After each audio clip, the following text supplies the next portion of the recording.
Olá, seja bem-vindo ao Cheque Mate, nosso programa de debates aqui da Brasil Paralelo. Eu sou o Renato Dias, comigo aqui no estúdio estão novamente os deputados federais, Arlindo Quinaglia, do PT, e Ricardo Salles, do Partido Novo. Nós colocamos nesse programa, frente a frente, ideias opostas, visões de mundo diferentes, para debater os temas mais relevantes do Brasil.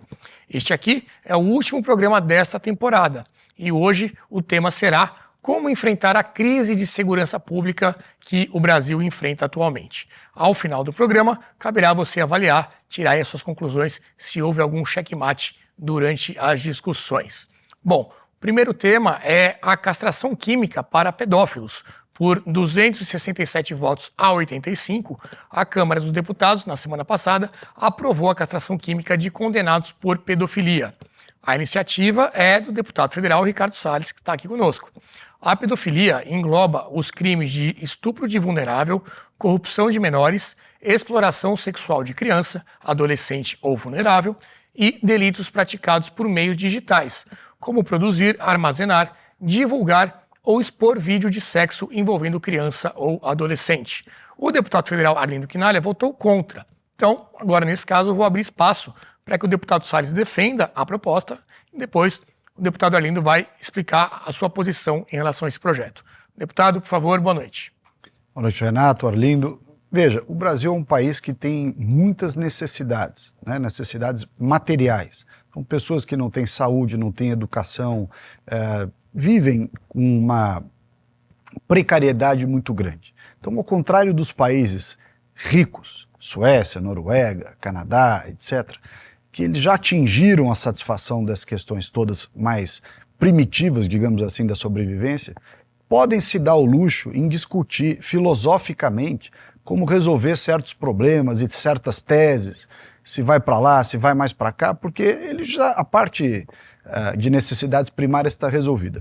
Eu entendo que o Brasil, ao contrário senso, tem estas necessidades por resolver e, portanto, nós não temos o direito de ficar gastando tempo e dinheiro da sociedade, que são escassos e devem ser investidos em coisas que são prementes para a sociedade, em discussões filosóficas.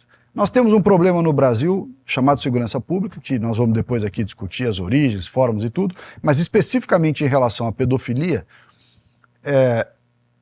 nós temos uma alternativa que vai diminuir muito a incidência de casos de pedofilia, que é tirar do pedófilo, digamos assim, o seu interesse, a sua vontade, a sua libido em se envolver nisso. Isso já está comprovado nos Estados Unidos, na Europa, países do Oriente, já utilizam a castração química como maneira de dizer o seguinte: vamos tirar a vontade do sujeito de fazer esse tipo de coisa. Como é que é esse processo? O processo de castração química é uma injeção que você dá no paciente não, no criminoso, né, nesse caso, e que você elimina a formação da libido. Aí esse é um caso, o Quinaglia, que é médico, talvez explique melhor aqui como funciona o processo biológico.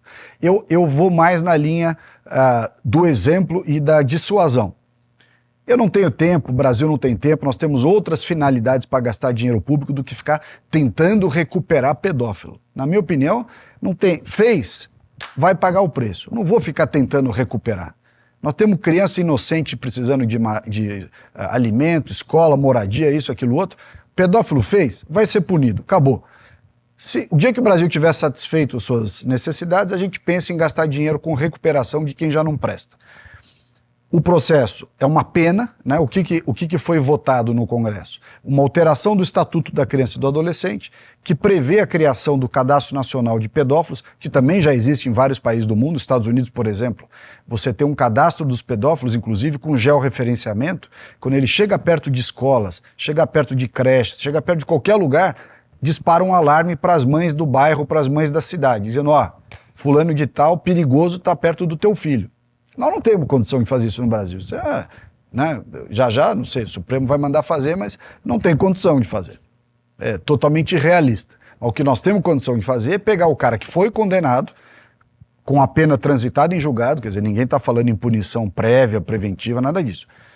Condenado, transitou em julgado a condenação, vai cumprir a pena de pedofilia, que continua, né? A castração química, ela não elimina as outras penas. Todas as penas que já existem para os crimes correlatos que você trouxe aqui Elas permanecem. E o trânsito em julgado quer dizer que não há mais recurso. Não há mais recurso, vai cumprir a pena. Então, além da pena que ele já ia cumprir de qualquer jeito, ele é obrigado, não se trata de voluntário, nem de opção, nem nada disso. Ele é obrigado a se submeter à castração química para que não pratique mais, depois que tiver cumprido a pena e voltar para as ruas, não pratique mais esse tipo de crime. A sociedade não pode se dar ao luxo de deixar uma pessoa dessa reincidir. Deputado Arlindo? Não, primeiro, ontem havia uma preocupação de todos os parlamentares lá na Câmara de que se votasse contra a proposta, você estaria se aliando ao pedófilo, você estaria protegendo. Eu votei contra e vou explicar por quê. Primeiro, a castração química, ela busca atuar no hormônio testosterona, para reduzir a produção de testosterona.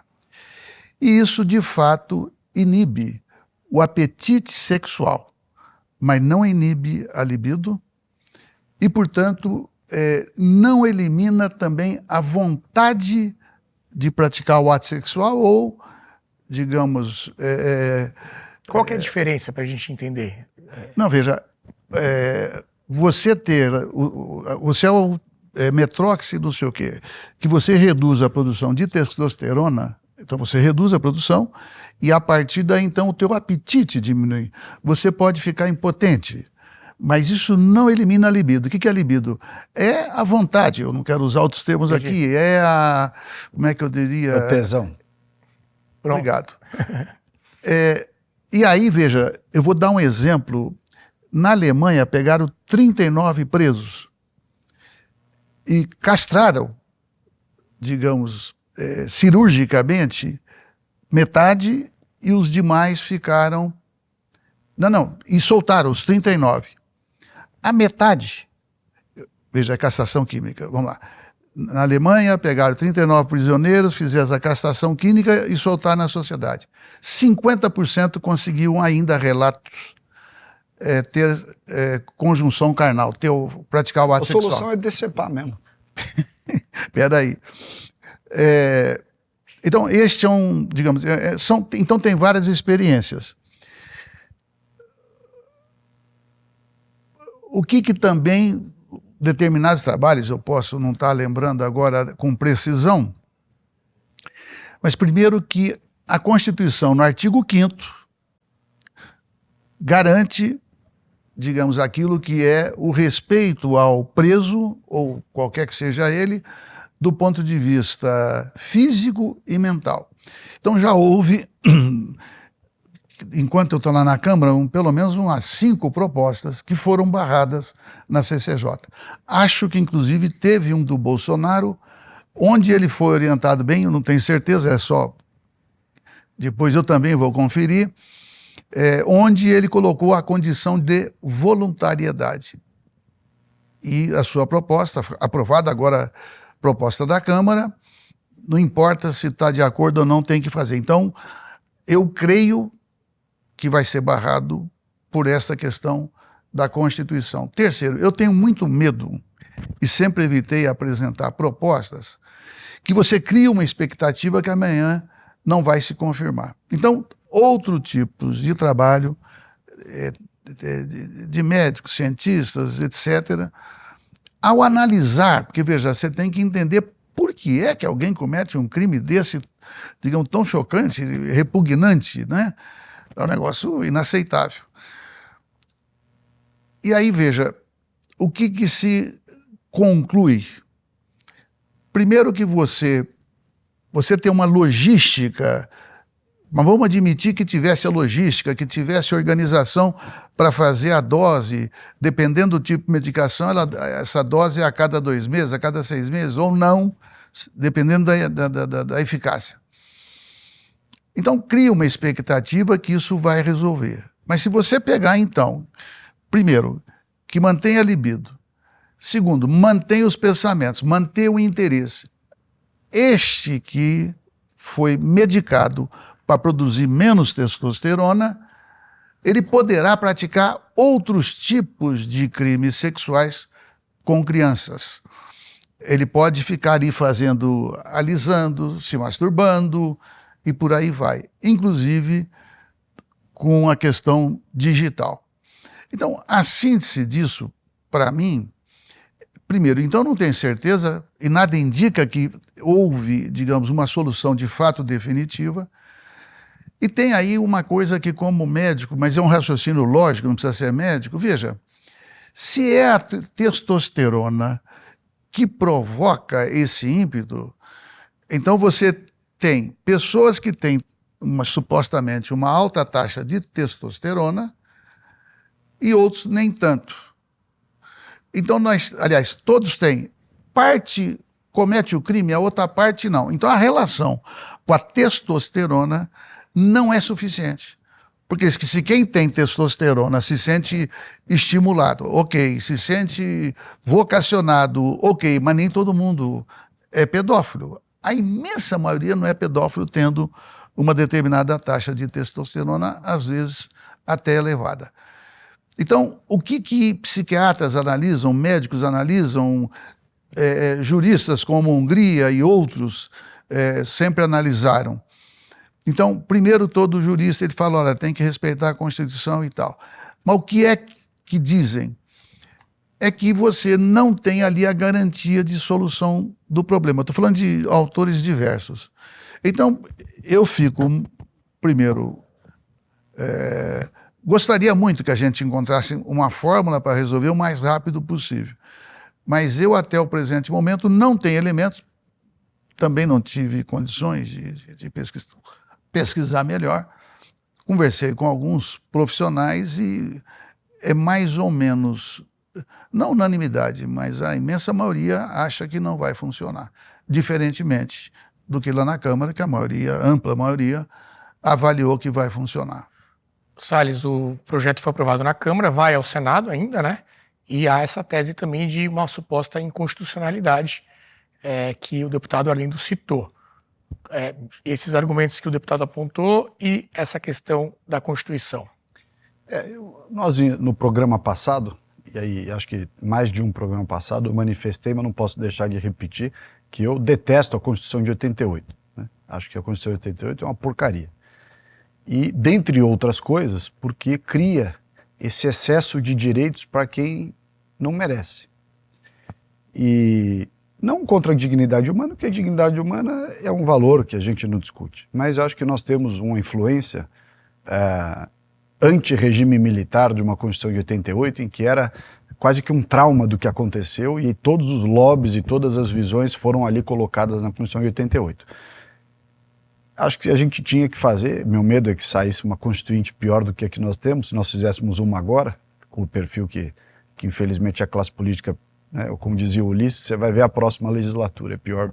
Você reclama da legislatura, a próxima vai ser pior, o Ulisses dizia. Então eu tenho medo de abrir, né, a possibilidade de mexer na Constituição, que eu já acho péssima, pode ficar pior ainda. Tendo em vista a Constituição péssima que nós temos, de fato, há uma série de lacunas para que essas coisas sejam discutidas no Supremo.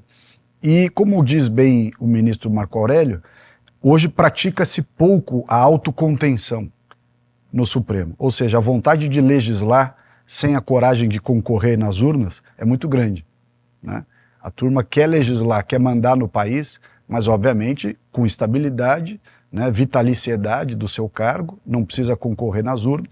Então, acho muito provável que haja uma discussão no Supremo e, dada o voluntarismo excessivo, é bem capaz deles quererem, de fato, se intrometer nesse assunto. Mas, deixando de lado essa possibilidade, que eu acho que realmente existe, é muito grande, a Câmara e o Senado têm que dar uma resposta para a sociedade brasileira. Nós estamos vivendo uma epidemia de insegurança pública no Brasil, não só nessa área de pedofilia, mas em várias outras, e o legislador tem que dar o exemplo. Não que legislação por si só seja a solução dos problemas, tem várias outras coisas que precisam ser feitas que transcendem, né, a mera alteração legislativa. Eu acho que a alteração legislativa é um passo, é talvez a pré-condição para que você resolva o problema de segurança pública e de insegurança familiar e tudo mais.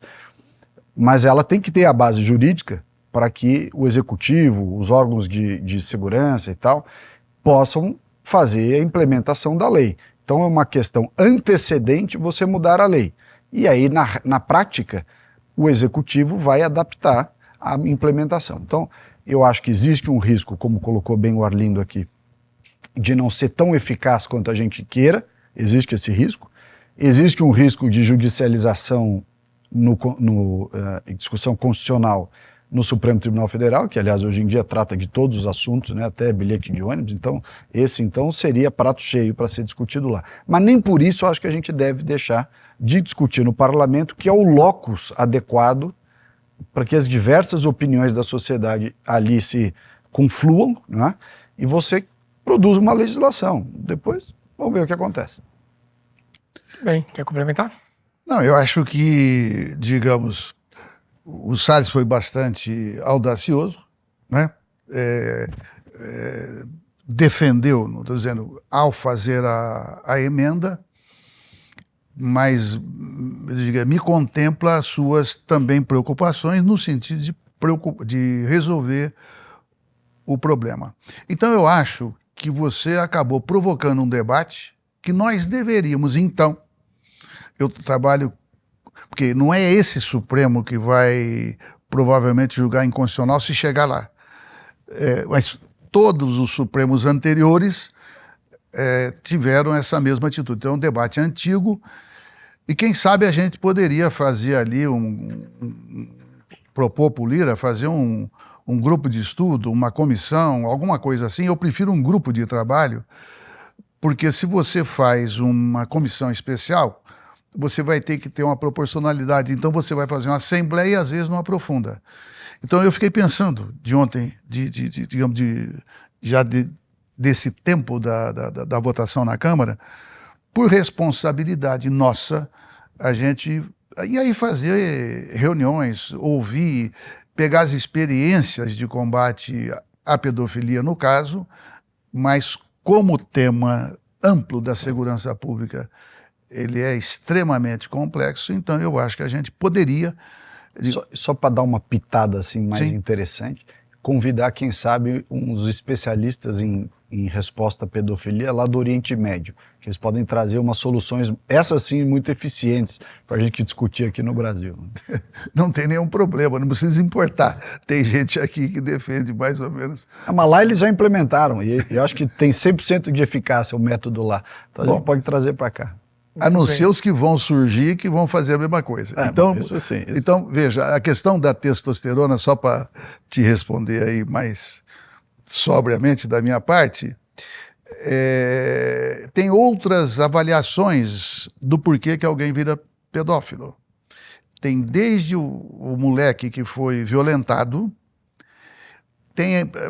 parece que não é verdade, mas os estudos mostram, se a pessoa tem depressão, ela tem também um risco de involuir para esse tipo de situação. A questão das drogas. Então, assim, o horror aumentado é pai estuprar filha, né? E isso acontece, tem um percentual alto de estupros dentro dos familiares, amigos. Então eles atribuem também uma certa cultura, eu não me convenço muito, não entendo bem, mas atribui-se a uma cultura da sociedade, e aí pegam isso desde tempos antigos. Então é um debate importante, valioso, e acho que nós temos que aprofundar, da minha parte. Uma boa ideia. Vamos fazer esse grupo de trabalho. Sugerir isso ao presidente da Câmara. Muito bem. Nós temos aqui 2 deputados federais por São Paulo e a segurança aqui em São Paulo também está no foco desse debate do Brasil. Após uma sequência de flagrantes de violência policial, as atuações do governador Tarcísio e do secretário de Segurança Pública de São Paulo, Guilherme Derrite, foram colocadas em xeque. Apesar dos bons números nos rankings nacionais do setor, os episódios recentes geraram cobranças e uma intensa cobertura negativa por parte da imprensa também. No dia 9 de dezembro, o presidente do Supremo Tribunal Federal, Luiz Roberto Barroso, determinou o uso obrigatório de câmeras por policiais militares em operações aqui em São Paulo. O ministro estabeleceu ainda o número total de câmeras para o mínimo de 10.125 e a apresentação mensal de relatórios do governo de São Paulo sobre as medidas que estão sendo tomadas. Também foi ordenada a gravação ininterrupta das imagens até que seja comprovada a efetividade dos métodos de acionamento dessas novas câmeras. Deputado Salles, independente do mérito, né, dessa questão de uso ou não das câmeras, você concorda com o Supremo decidindo sobre a implementação de ações de segurança pública em um Estado da Federação? Foi o que eu acabei de dizer aqui, né? Os ministros do Supremo querem governar, querem fazer escolha de mérito de política pública. Isso está totalmente equivocado. O Ives Gandra, que agora resolveu ser atacado também, uma pessoa que é inatacável, está sendo atacado.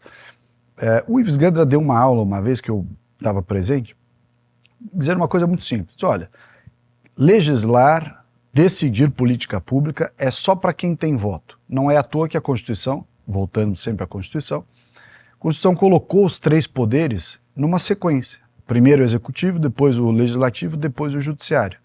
Não porque um seja mais importante que o outro, mas você tem uma lógica. O executivo, ele é o governo da maioria. Uma maioria escolhe o executivo através do voto e, portanto, ele pode governar. Ele pode fazer escolhas de administração pública, escolha de mérito, porque ele representa a maioria e, na democracia, a maioria governa. O legislativo representa, ao menos em tese, a totalidade da população. Todos os espectros ideológicos, tendências de pensamento, bem ou mal, com maior ou menor grau de representatividade, mas estão todos ali. Pode haver uma distorção ou outra, mas tem um universo de gente representada ali e que também chegou ali por voto. O ministro do Supremo, do Superior Tribunal de Justiça, desembargador do Tribunal de Justiça, não importa, não tem um voto. Ele tem o voto dele mesmo, quando ele vai lá votar, ele não foi votado. Então, o controle de legalidade e de constitucionalidade é uma coisa. Dizer, isso aqui não está de acordo com a norma constitucional, isso aqui não está de acordo com tal lei, isso aqui não está de acordo com tal regra. Isso é uma coisa. Outra coisa é dizer, o que você está fazendo não está de acordo, e para estar de acordo eu quero que você faça isso, isso, isso e isso. Não importa qual é o assunto. O Fachin, por exemplo, proibiu, à época, que as polícias fizessem operação dentro de favela do Rio de Janeiro. Isso é um absurdo. Não porque eu seja a favor da operação, obviamente eu sou, mas não é esse o ponto. É o ministro do Supremo entrar nisso. É o ministro do Supremo dizer quantas câmaras você deve ter no Estado e como você vai contratar. Ele não pode fazer isso. Ele não pode dizer como as coisas, nenhum assunto. O Supremo não tem legitimidade constitucional, não tem legitimidade de voto, não tem um voto para que eles escolham política pública, escolham mérito. Nós estamos vivendo uma invasão das prerrogativas do Legislativo, nossas prerrogativas, e as prerrogativas do Executivo, no caso do Lula. Evidentemente, eu provavelmente, se olhar, eu discordo 99,99% de todas as normas que estão sendo editadas, ou regras, ou escolhas administrativas do Lula. Mas ele tem direito de escolher, porque ele foi eleito e ele está na cadeira. Da mesma forma que o Bolsonaro também tinha, e o Supremo enfiava a mão toda hora, a ponto de não deixar nomear o Ramagem, por exemplo, para coordenar a Agência Brasileira de Inteligência, a ABIN, sob o argumento de que ele era próximo do presidente Bolsonaro. O André era próximo do Lula. O ministro da Justiça do Lula virou ministro supremo. Quer dizer, quer maior envolvimento político do que esse? Então, sem querer pessoalizar a discussão, mas o fato é que não pode escolher política pública. O mérito da política pública cabe apenas e tão somente quem tem voto. Executivo e legislativo. O judiciário é apenas o controle de constitucionalidade e legalidade. Então, essa questão das câmeras de vigilância é uma escolha que cabe aos governadores dos estados. E ele vai ter que prestar contas à sociedade da escolha que ele fez. Se ele faz uma escolha a favor das câmeras e o modelo funciona, ele vai ser prestigiado. Se ele faz uma escolha de não ter as câmeras, ou ter num formato diferente desse que o Supremo está determinando, e o resultado final da polícia, ou do policiamento, é ruim para ele politicamente, ele vai ser punido politicamente nas urnas. Então, agora, o Supremo interferir de jeito nenhum. Nós vamos falar sobre o mérito dessa questão, né, sobre o uso ou não das câmeras, mas queria também a sua opinião sobre o fato da decisão do Barroso definir esse uso. Tem um passo anterior que eu acho que é bom comentar. foi a Defensoria Pública daqui do Estado de São Paulo que provocou o Supremo.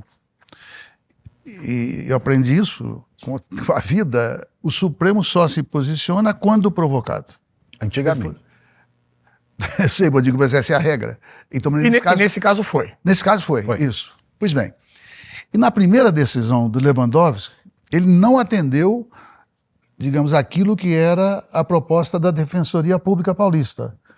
E ele ponderou, eu diria, com tato, com cuidados, que, primeiro, era preciso... Aquilo tinha custo financeiro, porque eles pediam mais implantação de câmeras corporais, e que também precisava analisar para ver se era necessário, se era possível e tal. Aí os últimos episódios aqui da Polícia Militar Paulista matar um coitado que tinha roubado produtos de limpeza. Quer dizer, não era droga, não era produtos de limpeza. Tentou fugir e o PM, nós aqui todos sabemos, deu 11 tiros nas costas. Depois vem o outro maluco que joga o outro de cima de uma ponte. Aí tem aquele episódio de Barueri, onde a polícia foram afastados 12 PMs ali com aquela ação.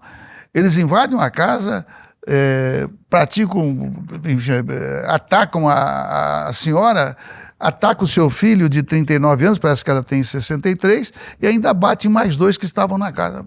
Mas o que é isso? Então existe uma cultura de uma parcela da Polícia Militar que é inaceitável, porque aquela música do Chico Buarque, chama o ladrão, era por causa da ditadura, onde a Polícia Federal ou paramilitar ia na tua casa, então chama o ladrão que é melhor. Mas aqui quase que é melhor você ter um ladrão para ser negociado que o cara que chega atirando dessa maneira. Mas isso não elide o fato do Supremo estar entrando numa seara que ele não poderia. Não, pera, eu estou dizendo assim, primeiro, lembrando, para que todos saibam, que não foi a primeira resposta do Lewandowski. Foi uma decisão... Não, do Barroso, eu fiz confusão, você falou com o Barroso. Foi o Barroso que respondeu modicamente a primeira vez. Aí quando começou a acontecer esses episódios, aí ele decidiu e determinou para que se faça relatório mensal, para que divulgue os dados e que o uso da câmera tem que ser contínuo. Mas tem motivação, porque, veja, se um policial tem o direito, vamos lá, um desses policial que não respeita o cidadão e que mata com facilidade brutal, ele desliga a câmera e aí ele vai ficar protegido de um crime. Então eu sou favorável que seja contínuo. Até porque a decisão dele foi exatamente, digamos, referendada por aquilo que o programa Olho Vivo, e que faz questão de registrar também, a questão de câmera corporal, veio de dentro da corporação. Um conjunto de coronéis foi quem elaborou a proposta. Mas aí a gente está entrando no mérito da decisão. Não, mas espera, eu estou só dizendo o seguinte, na decisão do Barroso, na segunda vez ele fala, então publique-se, e aí ele defende o que está previsto por intervenção do governo federal, botando 27 milhões, é a compra de mais 2.000 câmeras. Então eu não acho que neste caso houve uma evasão de competência a ponto de comprometer, aí sim, o mérito. Porque na mesma linha anterior que você comentava, tem certas coisas que se você também ficar, digamos, procurando, fala na roça, pelo em ovo, então é melhor resolver. Por quê? Está comprovado que nos locais onde se usa a câmera corporal, no estado de São Paulo, caiu em 50% a violência policial. Veja, de novo, eu vou me ater à questão constitucional, porque no mérito eu vou querer debater com mais firmeza. Eu sou totalmente contrário a esse negócio, uso obrigatório de câmera, mas eu vou dar um passo atrás. O Barroso não tem legitimidade para decidir mandar colocar câmera nos policiais de São Paulo.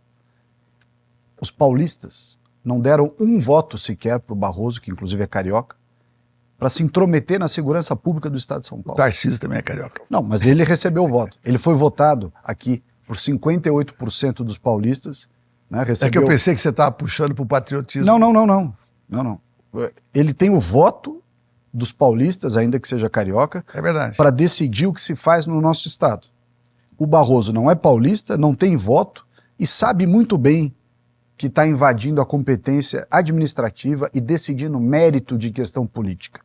E mérito de questão política não pode ser decidida. Tantas e quantas vezes a Defensoria recorresse ao Supremo, tantas e quantas vezes ele deveria dizer, não é matéria afeita ao Supremo Tribunal Federal, ajuiza a ação de mérito no Tribunal de Justiça. Deixa eu te fazer uma observação. Eu não sou da área do direito, mas imagino, é só pegar os pareceristas, né, do jurídico. Então você contrata e o cara vai lá e faz o parecer que você precisa, e vice-versa se for para outro. Mas veja, o Ministério Público, e você com certeza sabe, você vai em cidades do interior, o Ministério Público determina, por exemplo, que quantas vagas tem que ter, por exemplo, para crianças com um grau de insuficiência. Tudo errado. Toda a natureza. Teve um prefeito do interior que entregou a chave da cidade pro... Não, é isso. Então eles sentam na cadeira do prefeito. Então não é nem recente, isso que eu quero dizer, não é recente e não é exclusivo do judiciário, o Ministério Público. Mas nem por isso está certo. Então, não, eu estou dizendo o seguinte, então tem aí uma cultura, porque o que eu avalio politicamente? Você concentra no atual, por isso que eu estou dizendo, é mais antigo e pega outras instituições. Não, pega outras, mas é que o Supremo Tribunal Federal, diferentemente de um promotor de primeira instância que muitas vezes está começando a carreira numa cidade de interior, com aquele afã de Robin Hood, o sujeito presta o concurso para ser promotor e quer mudar o mundo, né? E aí sai metendo caneta em cima do prefeito. Isso acontece à torto e direito, você tem razão. A ponto de ter histórias de prefeitos que ficou tão de saco cheio dessa ingerência do promotor em cima da administração municipal, que ele pegou uma chave simbólica e foi lá para o promotor e falou, toma conta você da cidade. Porque você decide, mas o prefeito que assina, e se der errado, ele é que responde. Porque o promotor ainda por cima, ele determina essas coisas, se der errado a política pública, a responsabilidade perante o Tribunal de Contas e o Judiciário continua sendo do prefeito. Então, essas coisas que eu estou dizendo, que você está descalibrando o accountability, né, a prestação de contas à sociedade, a responsabilização. Porque quem tem, se por um lado você tem como executivo, não importa se é o prefeito, o governador ou o presidente da República, se você tem o direito de escolher a política pública conferido através do voto legítimo, você também tem a responsabilidade. Quantos não são aqueles que estiveram no executivo que têm ações de improbidade? Muitas delas, eu diria, talvez a maioria, absurdas.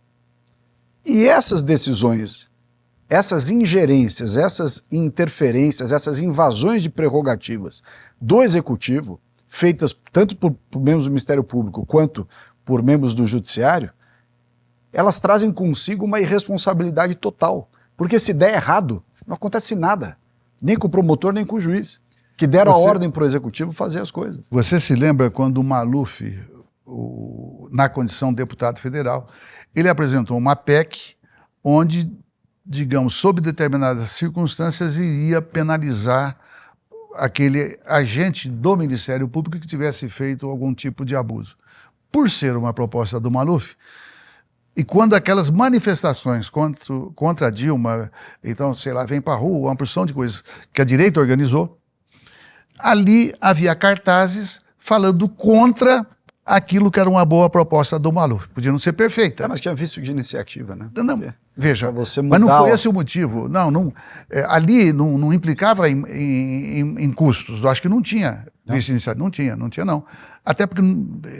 Então eles fizeram uma mobilização, o Ministério Público, para que aquilo fosse evitado. Eu estou dizendo, então, que já houve iniciativa e que se com a tua análise e de outros, minha, em menor grau, porque eu não domino, digamos, o direito, eu acho que tem que passar limpo.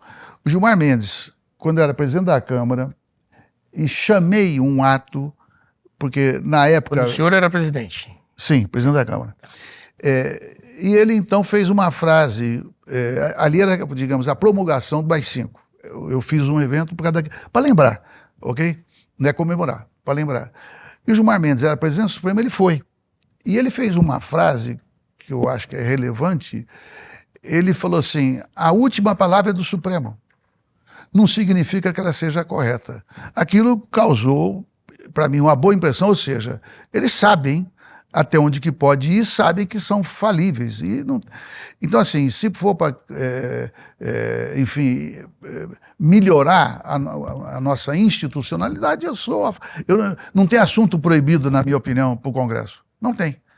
Então vamos discutir, vamos resolver. Eu quero discutir agora a decisão em si, que é o uso dessas câmeras, mas antes eu quero lembrá-los da nossa promoção de 2 por 1. Estamos aí chegando no Natal e você tem a oportunidade de fazer uma assinatura da Brasil Paralelo e levar 2. Você pode presentear quem você ama, alguém da sua família, um amigo. É a nossa promoção 2 por 1. Pague uma assinatura, leve 2, aproveite, porque é por tempo limitado. A nossa promoção aí de Natal sempre com esse esquema aí de 2 por 1. Você ganha em dobro fazendo uma assinatura da BP para todos os nossos planos e você ter acesso às nossas produções na plataforma da Brasil Paralelo. Agora sim, deputado Arlindo, a decisão em si, né, o uso de câmeras, inclusive eu quero lembrar que o próprio governador Tarcísio, né, tinha uma posição contrária a esse uso e recentemente deu declarações que se convenceu de que estava errado, voltou atrás e agora apoia o uso das câmeras. Por que o senhor também é a favor deste uso? Primeiro que protege a população.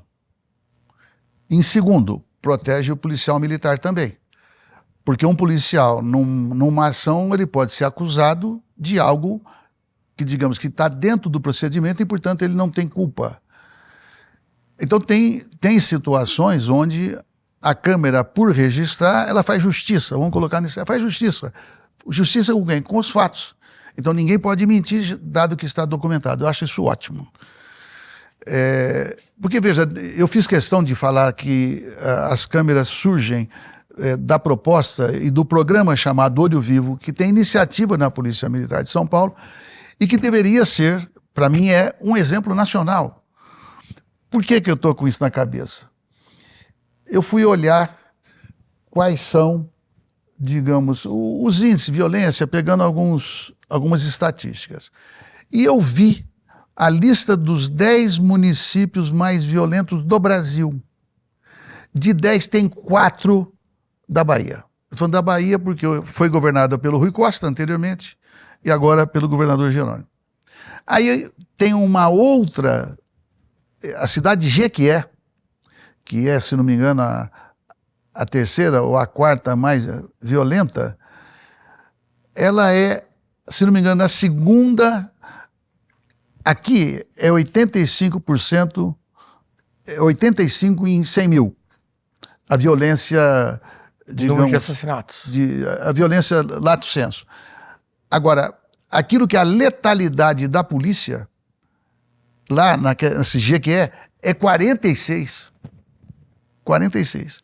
Então, isso para mim é um indício fortíssimo, e como existem diferentes concepções, é que a câmera vai num determinado sentido, o outro é o brutamonte que vai lá e mata. Então a polícia também precisa ser contida, por isso que eu sou favorável. Não é qualquer policial, não é qualquer circunstância, não é isso que eu estou dizendo. A polícia é o sentido majestático. Aquele agente que é perturbado por qualquer coisa, ele mata, precisa ser contido, ele está praticando crime. Então acho que a câmera ajuda a prevenir. Então é uma forma de proteger um pouco mais a população. Repito que não é generalizando e é óbvio que não é a letalidade da polícia que é a principal causa da violência. Mas em São Paulo ela chega, por exemplo, a 13%. Enfim, como sempre o tema ele é desafiador, mas eu creio que o combate à violência na sociedade é impositivo, é um direito do cidadão. E aí, até para você, Salles, comentar, digamos, a proposta absurda do Bolsonaro, quero falar disso. Veja, o Estado falha em prover segurança para a sociedade e para os cidadãos. Por falhar, você cria um sentimento nas pessoas que algo precisa ser feito. Aí vem a proposta de distribuição de arma. Bom, não tem um policial, um especialista de qualquer natureza que fale, olha, se você for ser assaltado, reaja. Todos falam para você ficar calado. Só que quando você, digamos, na tese de que você tendo arma, você vai estar mais protegido, você imagina a briga de trânsito, você imagina a briga de vizinho. E aí, só para fazer uma caricatura, né? Uma senhora vai levar as crianças na escola. Ela sai apressada porque está atrasada. Não, preciso voltar para pegar a minha pistola, o meu revólver. Não faz sentido. Então eu estou dizendo que, muitas vezes, para problemas complexos, tem propostas simples que tocam no coração, mas precisa tocar no cérebro, que são erradas. Então, essa é uma outra coisa. Então, o Estatuto do Desarmamento tem, assim, estudos que mostram que protegeu a vida de mais de 100 mil pessoas em, sei lá, 5 anos, 6 anos, não lembro mais com certeza. Então, eu estou, combatendo, porque a bancada da bala, né, especialmente, ela se mobiliza, estou falando bancada da bala no Congresso Nacional, ela se mobiliza pelo exercício tradicional da polícia, que é violento e é ineficaz. 5% apenas dos crimes de assassinato são resolvidos pela Polícia Civil.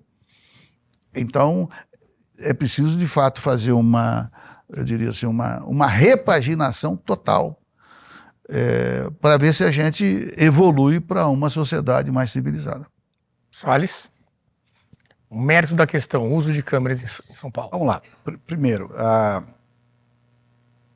o Brasil é um país extremamente violento e que o crime organizado no Brasil, e o crime de forma geral, não só o organizado, mas o desorganizado, não é o crime da Inglaterra, não é o crime da Europa em geral, né? É um crime que é de país de terceiro mundo. Os bandidos hoje usam largamente, nenhum deles foi comprado usando lei ou coisa. Então, o sujeito tem fuzil, metralhadora.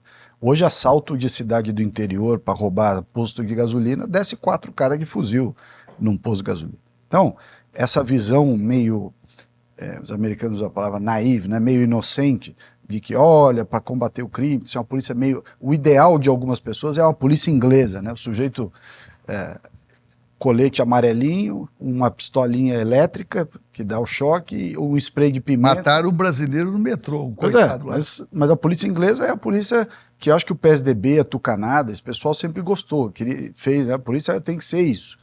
Só que do outro lado, nós temos o exército, né, do crime organizado, das Farc, do PCC, do Comando Vermelho, de tudo que não presta no planeta, está espalhado, sobretudo, nas favelas do Rio de Janeiro, na periferia aqui de São Paulo, no litoral. Então, o policial brasileiro, ele enfrenta um outro tipo de bandidagem.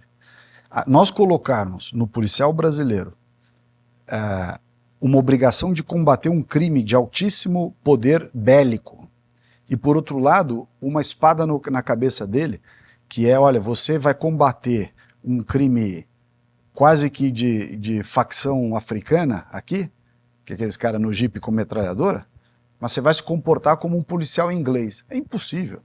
Aí você coloca ainda por cima um sistema todo que começa com defensoria, Ministério Público, uma parte do judiciário e tal, que tem uma presunção de que o policial brasileiro é truculento per se e que, portanto, também per se, ou de cara, uma prima facie, o sujeito que está do outro lado do enfrentamento é uma vítima da opressão policial. Essa é uma mentalidade que reina no sistema de defesa judiciário brasileiro. Tanto que há essa quantidade enorme de policiais que são processados, afastados e tudo mais pela defensoria, que eu conheço bem, porque fui governo várias vezes, tem um traço ideológico gigantesco anti-polícia. Anti-polícia. Então por que eu sou contra o uso da câmera obrigatória? Porque você acaba utilizando a câmera como um instrumento muito mais de tolher a desenvoltura policial. Outro dia eu vi uma cena que foi gravada por um celular de uns meninos, assim, meninos entre aspas, né, 17, 18, 19 anos, trocando soco com o policial na Baixada Santista. Quer dizer, a ousadia dessa turma em ir para cima de um policial fardado, armado, dando chute, tapa no policial. E o policial sem saber meio como reagir, porque ele sabe que se ele reagir, ele vai ser responsabilizado no último grau. Porque a perseguição destes órgãos, ouvidoria, defensoria, etc., é gigantesca. Há um desequilíbrio total, não há imparcialidade, não há sequer uma tecnicalidade a defender os policiais. Nos Estados Unidos,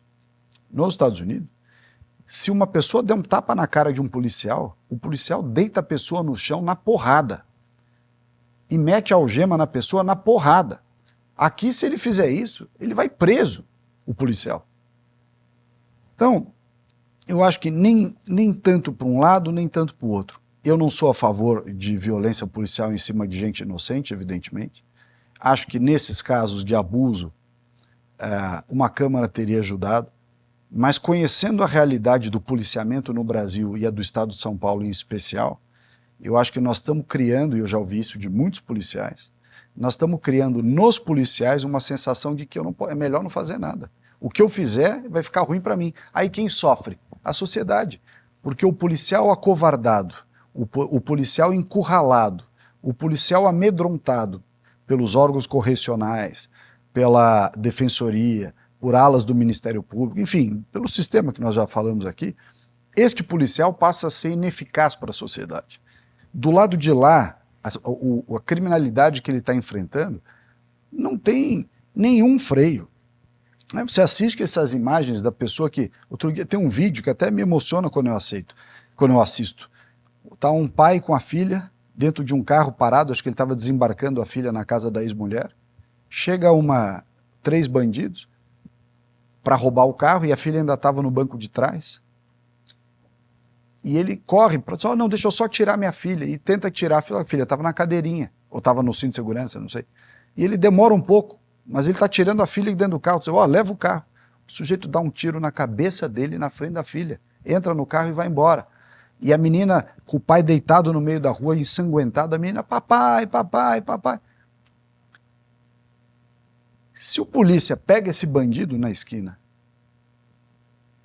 se por acaso dá de cara com o bandido, qual é a reação do policial? É ir para cima do bandido. Se o policial tiver com medo de ir para cima do bandido, porque qualquer coisa que ele faça é considerado abuso, e as ações da defensoria e da ouvidoria em cima dos policiais são covardes. Covardes. Eu digo aqui com todas as letras, as ações para cima dos policiais são covardes. Por quê? Porque exige que ele seja afastado com redução de salário. Ele não tem, para ele, atividade policial, um bom corpo judicial para o defender. Ele tem que tirar o pouco dinheiro que ele tem para se defender.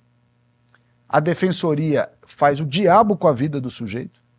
E quando ele ganha ação, muitas vezes, não acontece nada com aquele defensor que propôs ações temerárias em cima do policial.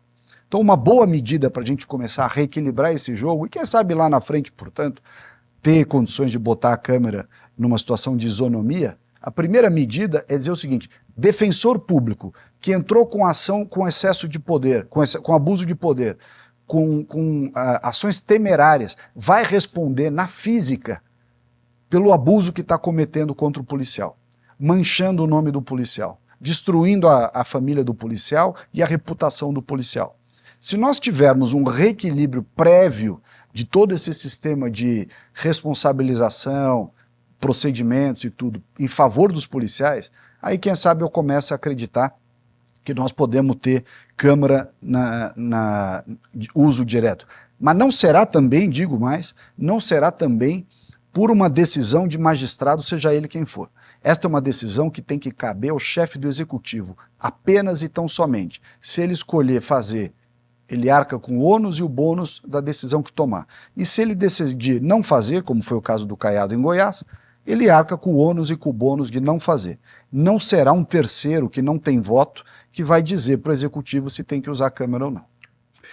Olha, você contando a história dessa criança e desse pai, não tem ninguém que não fique indignado. Então, estou quase com vontade de falar o que eu realmente sinto, mas não devo. Mas isso é intolerável e nesta circunstância, se um policial precisar atirar, eu acho que é algo inquestionável. Teve um caso, eu não sei se mataram a filha de um senhor ou estupraram, no norte do Brasil. Ele entrou na sessão lá de júri e matou o cara. Veja, é algo que ele fez justiça com as próprias mãos. Mas se cada um de nós for pelo, digamos, instinto irracional, mas de justiça, ninguém pode ficar contra um pai que fez isso. Mas se for assim a sociedade, eu estou dizendo de mim também, eu não fiquei nem um pouco com dó do bandido, entendeu?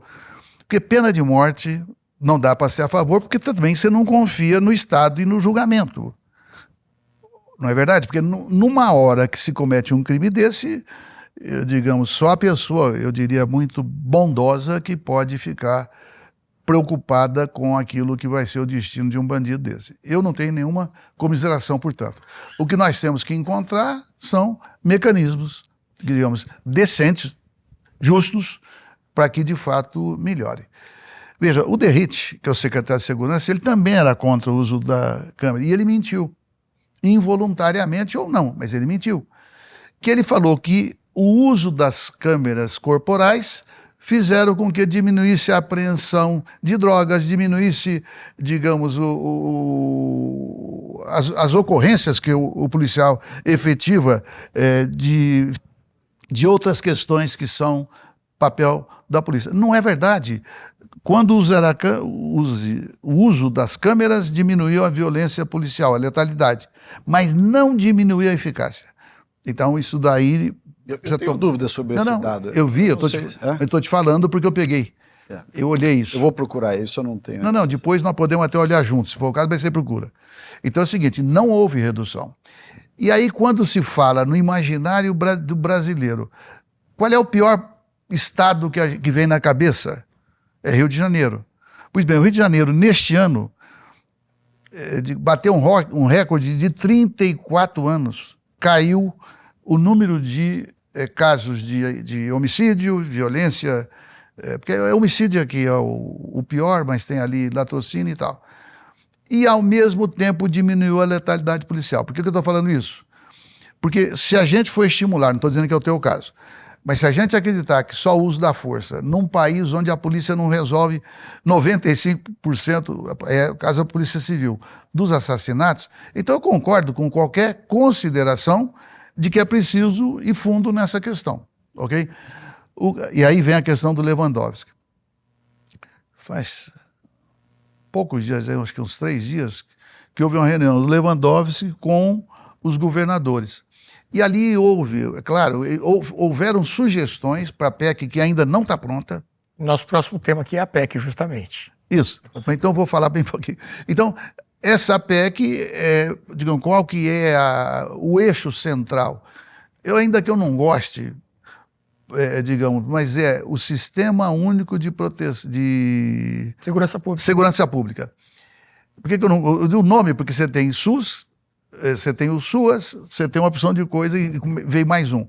Mas a tese eu acho que é boa, e havendo a contribuição efetiva, a participação dos governadores, eu acho que dá um equilíbrio institucional. Vamos falar desse assunto então, deputado. Antes eu queria pedir para você curtir aqui o nosso vídeo, dar o like rapidinho para que chegue a mais pessoas, o YouTube vai entender a relevância desse debate e vai sugerir que outras pessoas também assistam aqui ao nosso Checkmate.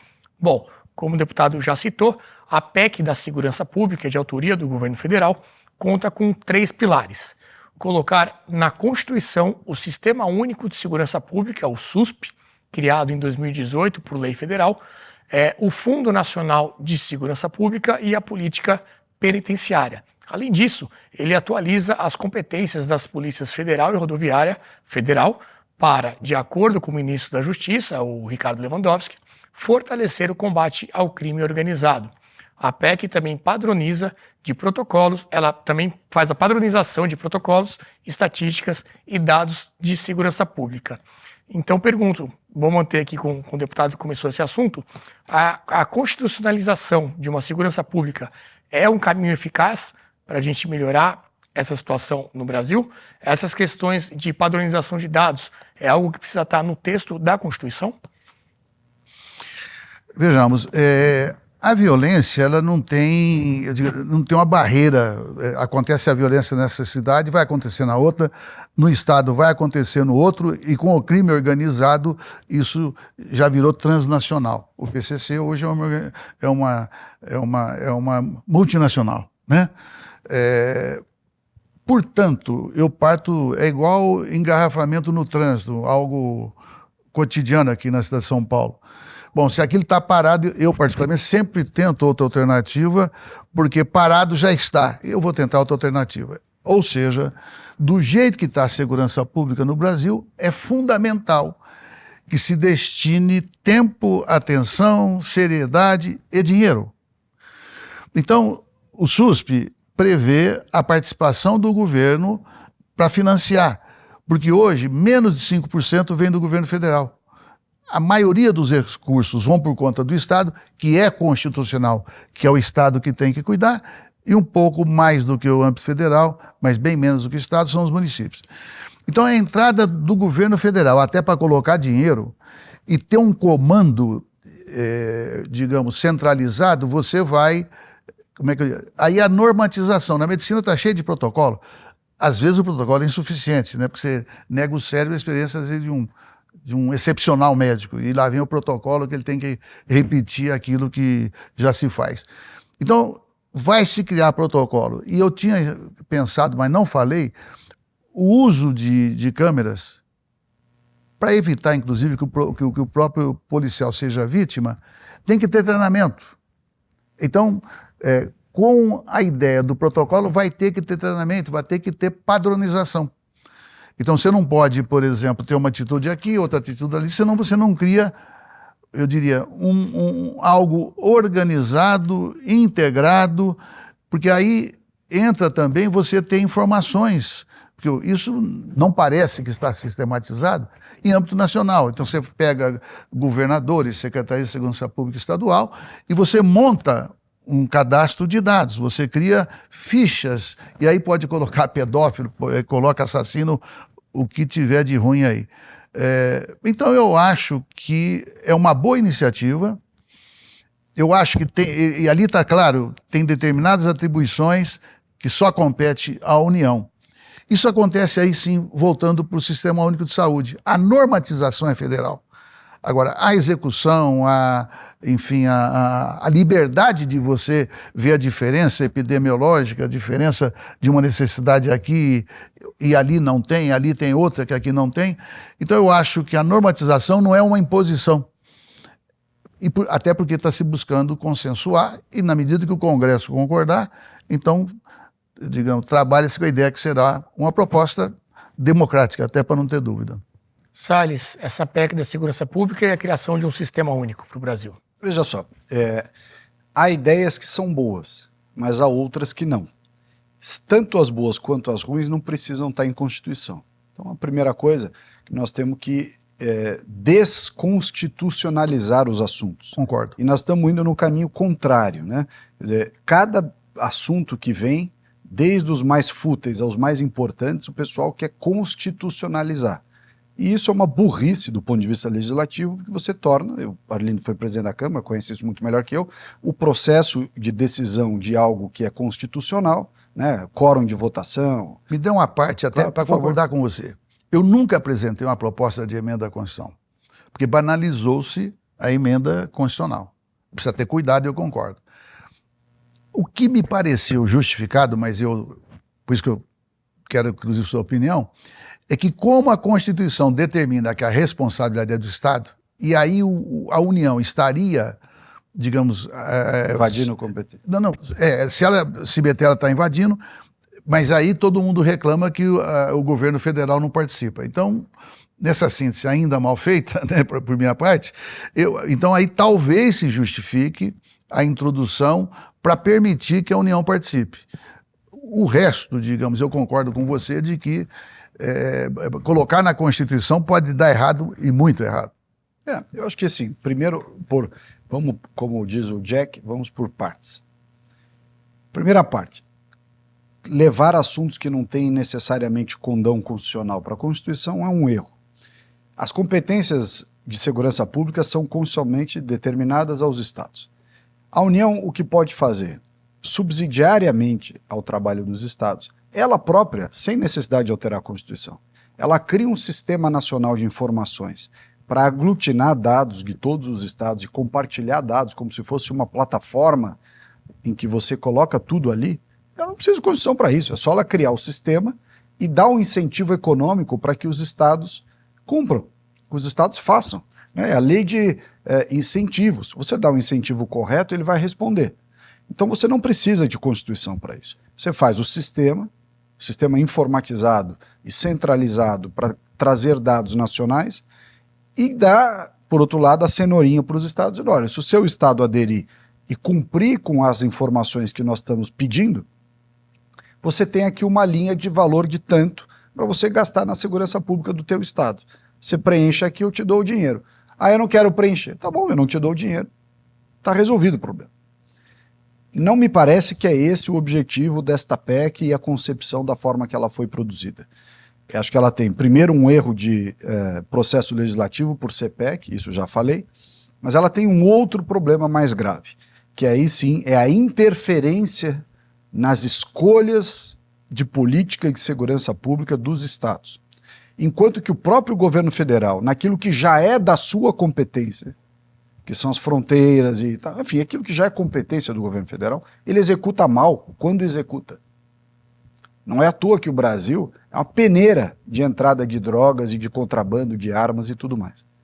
Parte disso por uma má execução da política de controle de fronteiras, que já é responsabilidade constitucional do governo federal, e ele não cumpre. As Forças Armadas... Eles não cumprem, são eles, todos os governos federais da história. Também, em parte, por um outro motivo que não está aqui na discussão da PEC, que eu sou obrigado a citar, que os militares fogem do controle de fronteira como o diabo foge da cruz. Eu já disse isso. O militar brasileiro gosta de desfilar fardado em Copacabana, Leblon, Ipanema e o Parque de Ibirapuera. Você fala para o sujeito ir lá para a fronteira da Bolívia, Peru, tal, né, Colômbia, o cara não quer nem ouvir falar nisso. Tá certo que nós precisamos dar a eles a excludente de ilicitude, que é uma questão importante. Né? De novo, volto, e aqui é uma comparação absolutamente pertinente, com os policiais aqui do estado de São Paulo, que eu conheço bem a realidade, que vão para o confronto em cima da bandidagem e no dia seguinte estão afastados. Afastados com redução de salário, processo na corregedoria e processo da defensoria, que o senhor sabe encher a paciência de polícia. A mesma coisa acontece com as Forças Armadas na fronteira. Uma tropa, um pelotão de fronteira, seja da Marinha, do Exército, que dê combate a um grupo de traficantes que esteja querendo entrar no Brasil, ou de contrabandistas, etc., e que mate todo mundo, deu combate, matou todo mundo. Está todo mundo preso no dia seguinte. Vai ser preso e vai responder aos processos disciplinares presos até provarem que não tem culpa. Funciona assim. Então é óbvio que o cara também não quer entrar em conflito, não quer ir preso. Então ele fala, eu prefiro andar fardado no Parque de Ibirapuera, no Leblon, com aqueles samambaia na cabeça, rosto pintado de preto, para ficar colocando ordem no trânsito. Intervenção do Rio de Janeiro é isso. Cara de fuzil e falando, por ali, por aqui, dinheiro jogado fora. Então, as Forças Armadas Brasileiras, para justificar o orçamento, tinha que estar na fronteira. Não tinha que passar nada. Vai fazer um curso em Israel com aquele domo de... como é que chama aquele? Domo de ferro. Domo de ferro, para não entrar mais avião de contrabandista, cocaína, droga e tudo no Brasil.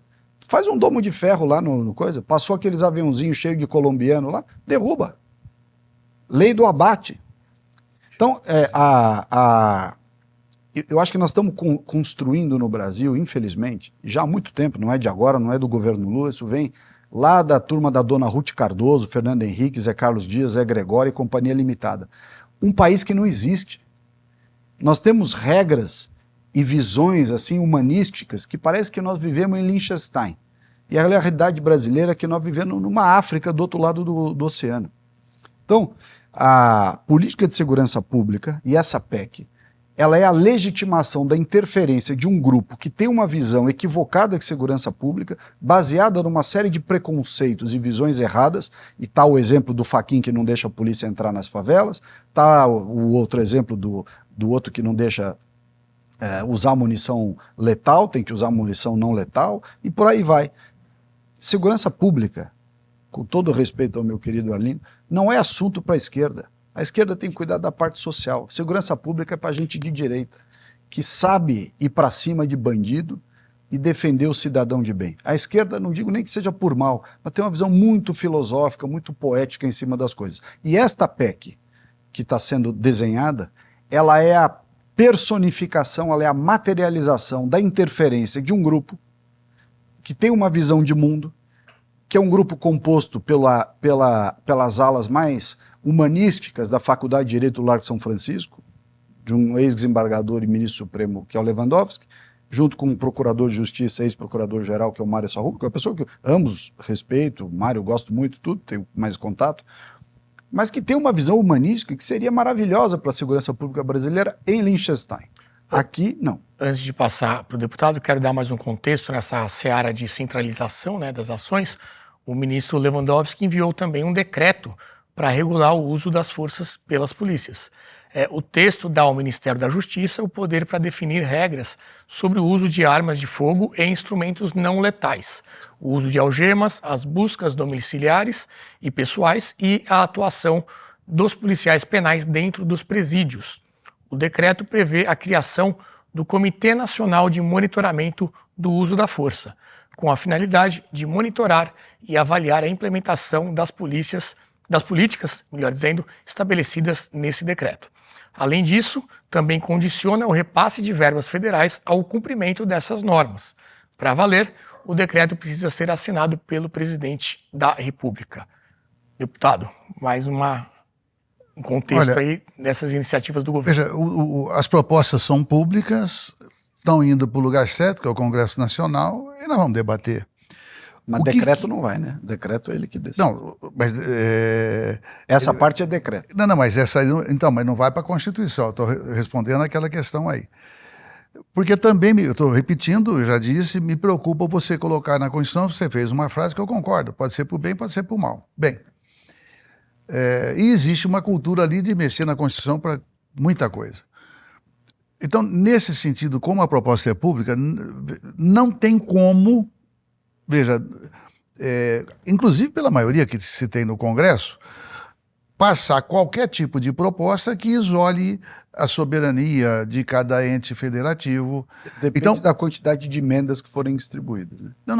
Então, mas ao final, você vai ter todo o trâmite, né? Ali entre o Fusca e a Ferrari, sempre, né? De tanta coisa que vai se colocando. Então, ao final, eu avalio...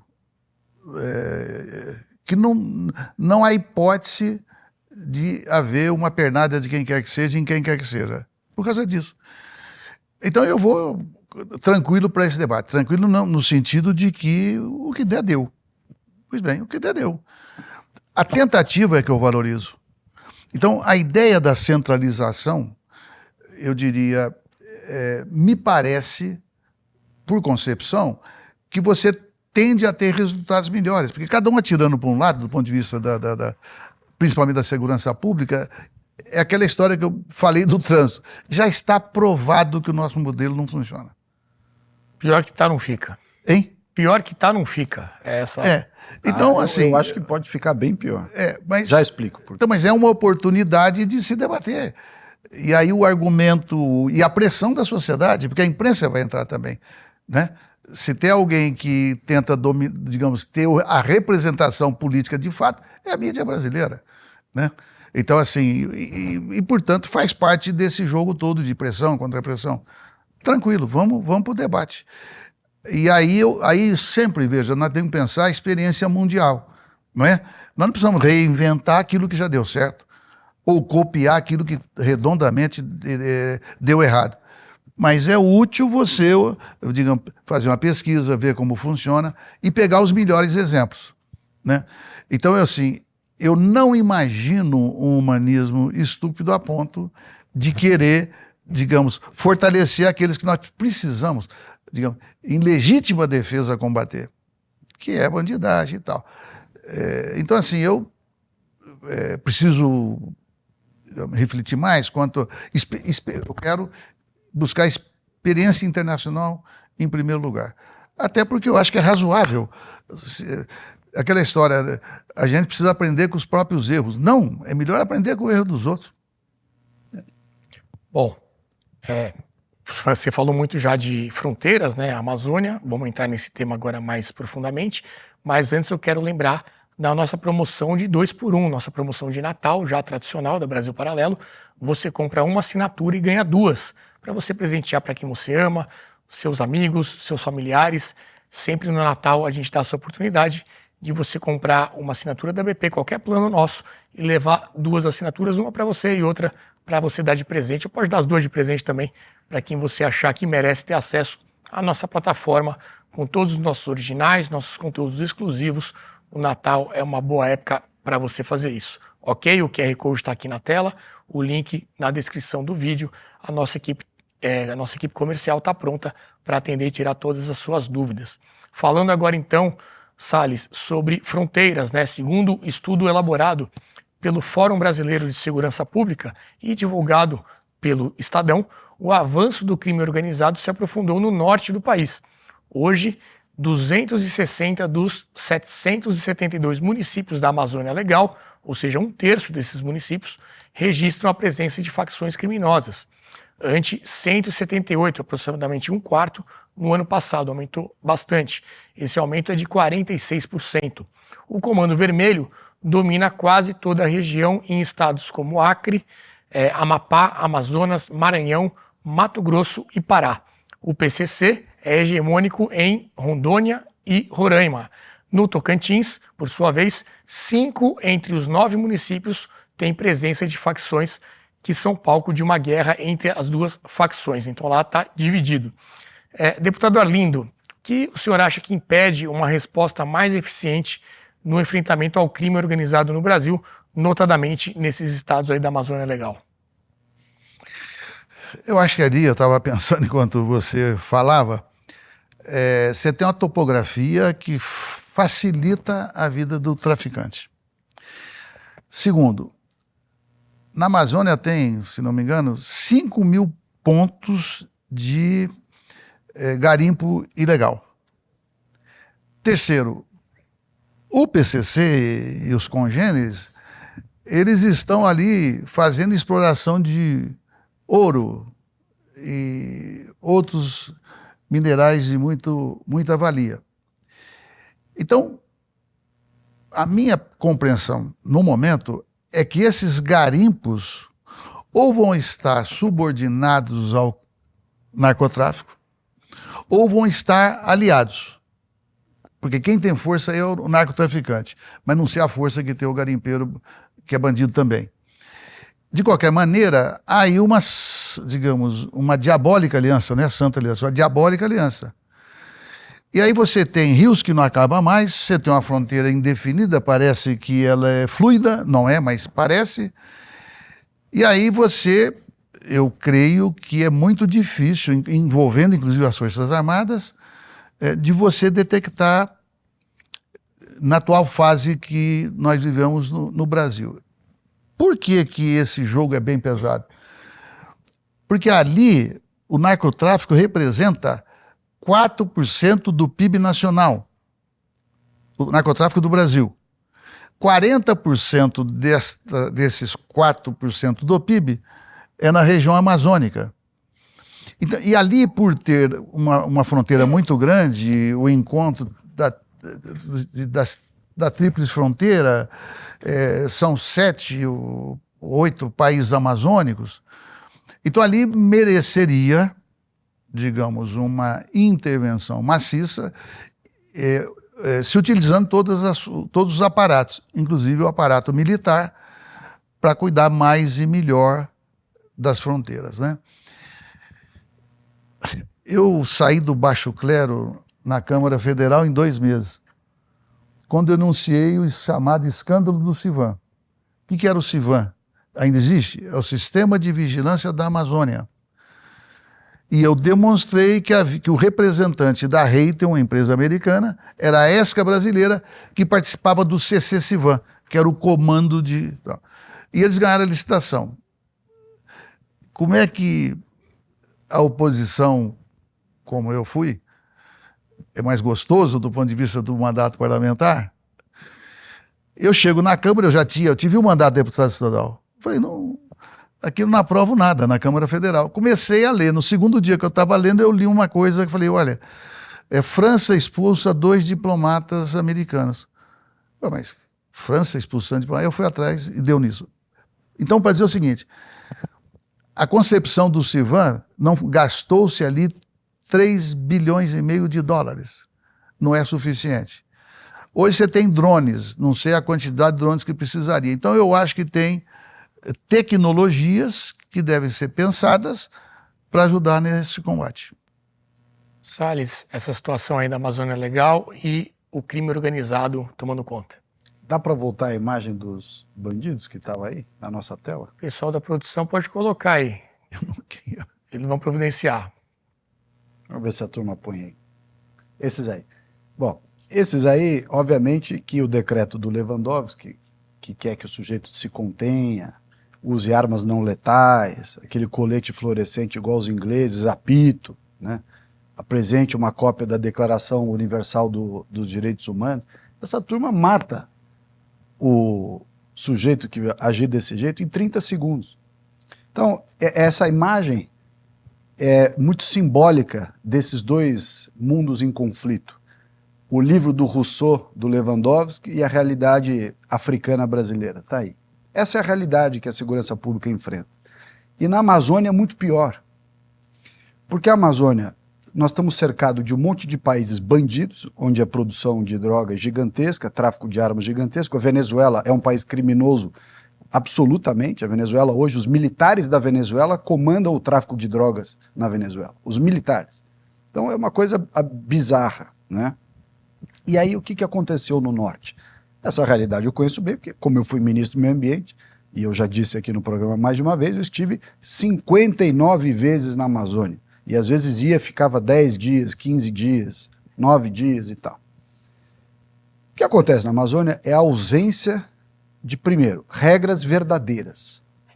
Você tem de novo, um conflito entre o mundo ideal, que hoje é simbolizado pela Marina, mas que tem ali junto ONGs e padres e missões não sei do que e tal. Só padre? Não, padre, freira, ONG, índio que vem para a França falar da Amazônia, mas vem de jatinho do dono de não sei que grupo econômico, né, que usa Apple Watch, mas na hora de fazer o discurso ele tira o Apple Watch.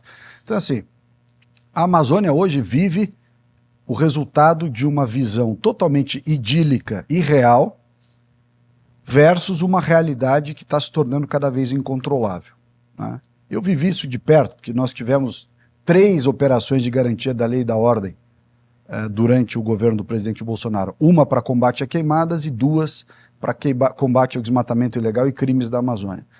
Dinheiro jogado fora, absolutamente ineficazes. Por quê? Porque você não tem o substrato, a pré-condição preenchida. Qual é a pré-condição preenchida?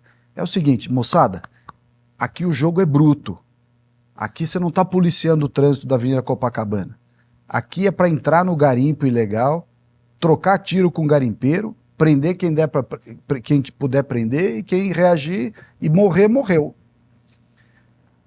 E ir atrás do crime organizado que financia isso tudo e sabendo que grande parte deste crime organizado no norte tem como líderes os políticos. Eu não vou citar nomes aqui, mas nós que estávamos lá envolvidos com essa situação, estamos cansados de ouvir que o dono do garimpo tal é o senador fulano de tal, é o deputado fulano de tal, é o ex-senador fulano de tal. Então, se a gente quiser mesmo combater o crime organizado na Amazônia, pode começar as prisões em Brasília mesmo. Não precisa ir para a Amazônia para fazer isso. Mas tem que, por outro lado, reconhecer o que acontece de fato na Amazônia e dizer o seguinte: a miséria que a mentalidade da florestania, que é essa visão da Marina, que a floresta amazônica tem que ser tratada como uma espécie de Simba Safari, né, aquilo é intocável, faz com que essas pessoas, 26 milhões de brasileiros, vivem na miséria. Já falamos isso aqui. E para uma pessoa que vive na miséria, o primeiro traficante, o primeiro garimpeiro ilegal que oferecer para ela um trabalho, para ela ganhar dinheiro, ela vai para trabalhar. Então, uma parte deste crime organizado cresce na região amazônica também por ausência de desenvolvimento econômico. E a ausência de desenvolvimento econômico, por outro lado, ela vem dessa mentalidade absolutamente antidesenvolvimentista, irracionalmente antidesenvolvimentista, dessa turma marineira. Você tem uma região gigantesca do tamanho da Europa Ocidental que tem tudo, Arlindo. Você tem regiões com ouro, cassiterita, diamante, tudo, madeira, biodiversidade, água doce, petróleo, gás, e a pessoa está vivendo ali em cima como um miserável. E aí chega o crime organizado e diz, vem trabalhar para nós aqui. Nós precisamos fazer um garimpo aqui para trocar, para lavar o dinheiro do tráfico, troca com arma, troca com isso, troca com aquilo. Como é que vai entrar? Vai entrar pelas fronteiras. Por quê? As Forças Armadas Brasileiras não fazem nada. Então veja só como a falta de uma visão pragmática e realista das coisas cria soluções que só funcionam em laboratório, só funcionam nos livros, das palestras do Barroso em Harvard. Porque a hora que você vai na prática, aquilo é outro mundo. Primeira coisa que tinha que fazer, um zoneamento econômico-ecológico da Amazônia, que é você ter um mapa do que tem de riqueza natural aonde e como você vai explorar de forma responsável e trazer essas pessoas da Amazônia para participar desse processo, portanto gerar riqueza com sustentabilidade e as pessoas poderem progredir. A hora que o sujeito tiver um trabalho em que ele leva decentemente dinheiro para casa, ele não é mais tão facilmente cooptado pelo crime organizado. É que nem o aviãozinho da favela no Rio de Janeiro. O sujeito não tem escola, não tem saúde, não tem educação, não tem perspectiva, passa o dia fumando maconha no pé da favela, aí fala, o cara é pego rapidinho pelo crime organizado. A Amazônia é a mesma coisa. Absolutamente igual. Outra coisa, mudar essa história do excludente de ilicitude das Forças Armadas, chamar uns milicos que sejam realmente bom de briga, não que está preocupado com motorista, taifeiro, né, sei que, promoção, medalha, toca corneta e tal. Você fala o seguinte, olha, vocês vão pegar essa roupa camuflada, pintar o rosto, fuzil, bala, e vão lá para a fronteira, não vai passar ninguém. E se você meter bala com o cara, você não vai ser preso, porque nós já fizemos aqui o excludente de ilicitude. Você está garantido. Então fica um jogo de engana-engana. Aí você manda aquele monte de tropa para lá, mas você já sabe de antemão que eles não vão fazer nada. Por quê? Porque os caras estão morrendo de medo. Você der um tiro num traficante, dá um tiro num garimpeiro, ele vai responder 1 ano. Então, assim, aí você fala, não, tem que tirar excludente de ilicitude, nem pensar. Não vamos dar carta branca para os militares. Então não reclama. Ou manda o guardinha inglês de apito, colete fluorescente, né, e arma não letal e spray, combater aqueles caras que nós vimos aqui na fotografia. Essa esquizofrenia entre o mundo real e as teses da USP, da Sorbonne, que essa turma desenvolveu quando estava exilada lá fora, esse mundo não se coaduna. Eu vi a realidade de perto. É muito dura. E o crime organizado está deitando e rolando lá. Não é porque o governo Bolsonaro, não vou combater, isso é mentira, isso é ridículo. Eu sou o cara mais linha dura que tem. Eu nunca, jamais na minha vida, concordaria em ser leniente com nenhum tipo de criminalidade. Só que nós não temos os instrumentos. Não é porque não tem dinheiro para as Forças Armadas. Pode ser que tenha um problema orçamentário num certo aspecto. Mas não adianta você comprar o Jeep mais top do mundo se você não está autorizado a utilizar as armas do Jeep. Não adianta você fazer uma operação de garantia da lei e da ordem, que no fundo é um guarda orientando o trânsito. Porque era isso. Você vai em Moraes Abreu, que é uma região de madeireiro ilegal que tem lá no Pará, Jacareacanga e tudo. Os militares faziam barreira para ficar pedindo documento e tal, não sei o quê. Quer dizer, o problema de crime organizado na Amazônia, ele é um problema gigantesco, bilionário, com envolvimento até o pescoço da classe política, até o pescoço. Como as Forças Armadas que não querem não querem encarar isso, porque sabem que vão ser punidas se elas usarem a força. Eu até acho que os militares, assim, até coronel, general para cima, acho que a turma sofreu uma espécie de castração física, castração química moral aí, ninguém quer fazer nada. Mas até coronel, os caras têm pulso, eles querem ir pro pau, só que eles têm medo. Então nós temos que resolver essa pré-condição antes. Parar com esse mundo de faz de conta, essa mentirinha, eu vou mandar o exército, que tem que fazer... Você tem que dar condição para o cara trabalhar. Tudo bem. É um pouco a questão das câmeras transposta para a questão da fronteira. A gente está caminhando já para o final do programa. Eu queria falar sobre gestão de presídios, que é outro assunto também bem debatido sobre segurança pública. Em novembro de 2022, o atual ministro da Justiça e Segurança Pública, Ricardo Lewandowski, já citamos aqui bastante, ele afirmou em um evento o seguinte, vou abrir aspas aqui, temos que caminhar num sentido de desencarceramento. Nós temos hoje no Brasil cerca de 800 mil presos vivendo em condições desumanas. Disse ainda que 40% dos presos são provisórios, que não ficam frente a frente com o juiz por meses ou até anos. O Lewandowski ainda enalteceu a prática da audiência de custódia, em que 50% dos presos em flagrante acabam sendo liberados da detenção após ali conversar com o juiz.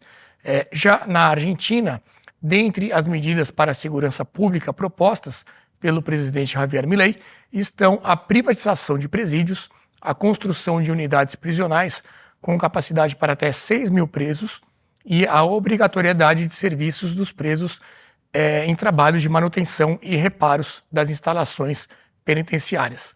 Em El Salvador, o presidente Nayib Bukele, apesar de sofrer críticas pelos métodos que utiliza, ele conseguiu conter as gangues que dominavam o país com uma atuação rígida e prisões em massa.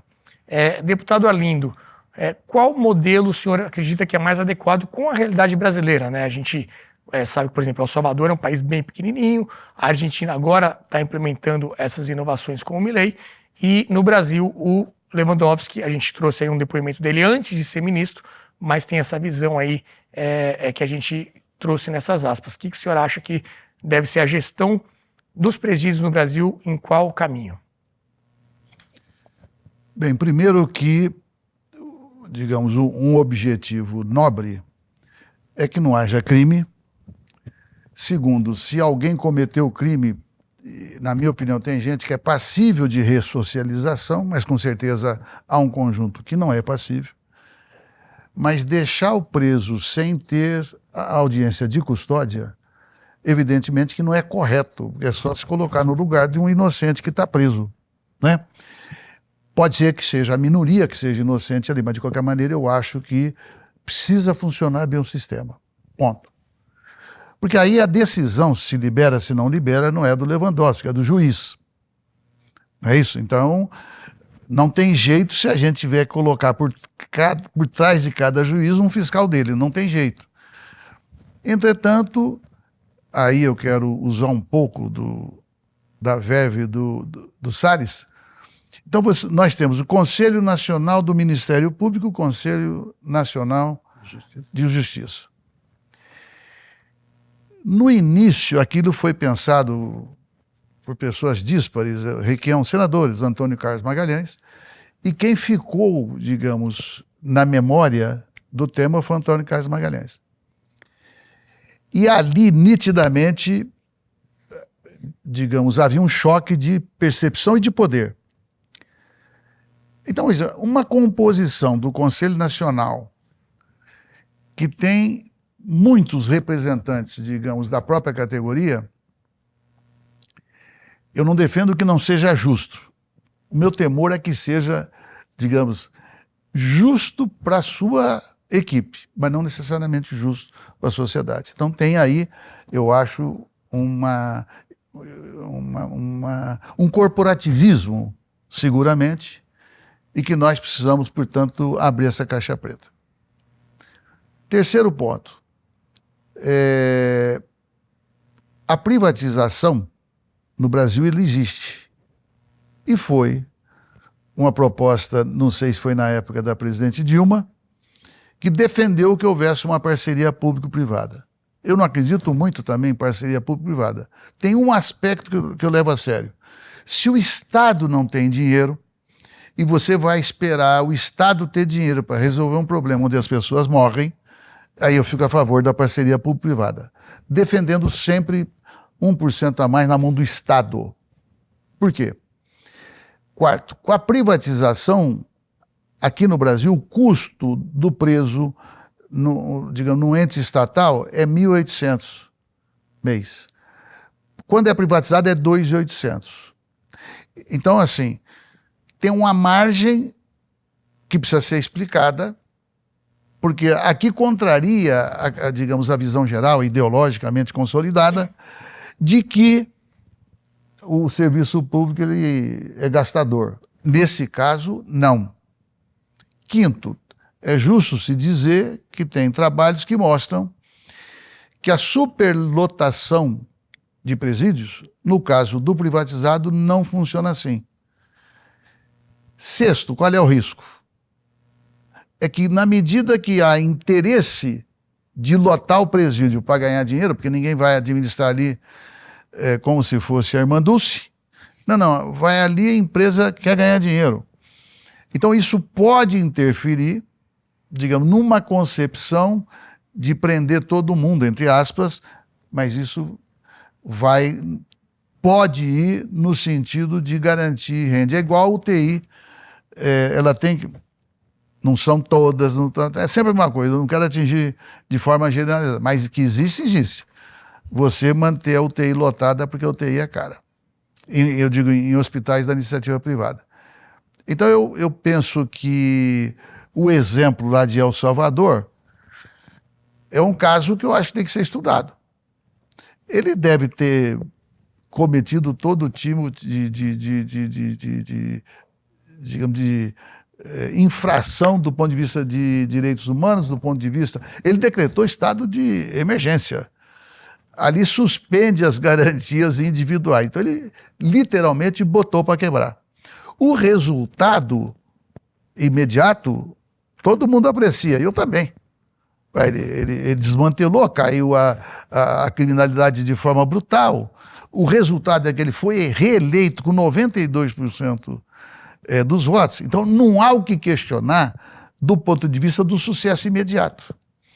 Porque a população, ela não quer saber se teve alguém inocente. Nesse julgamento, atropela. Porque ela troca a sua insegurança, o seu risco, a sua pior experiência com a bandidagem por algo.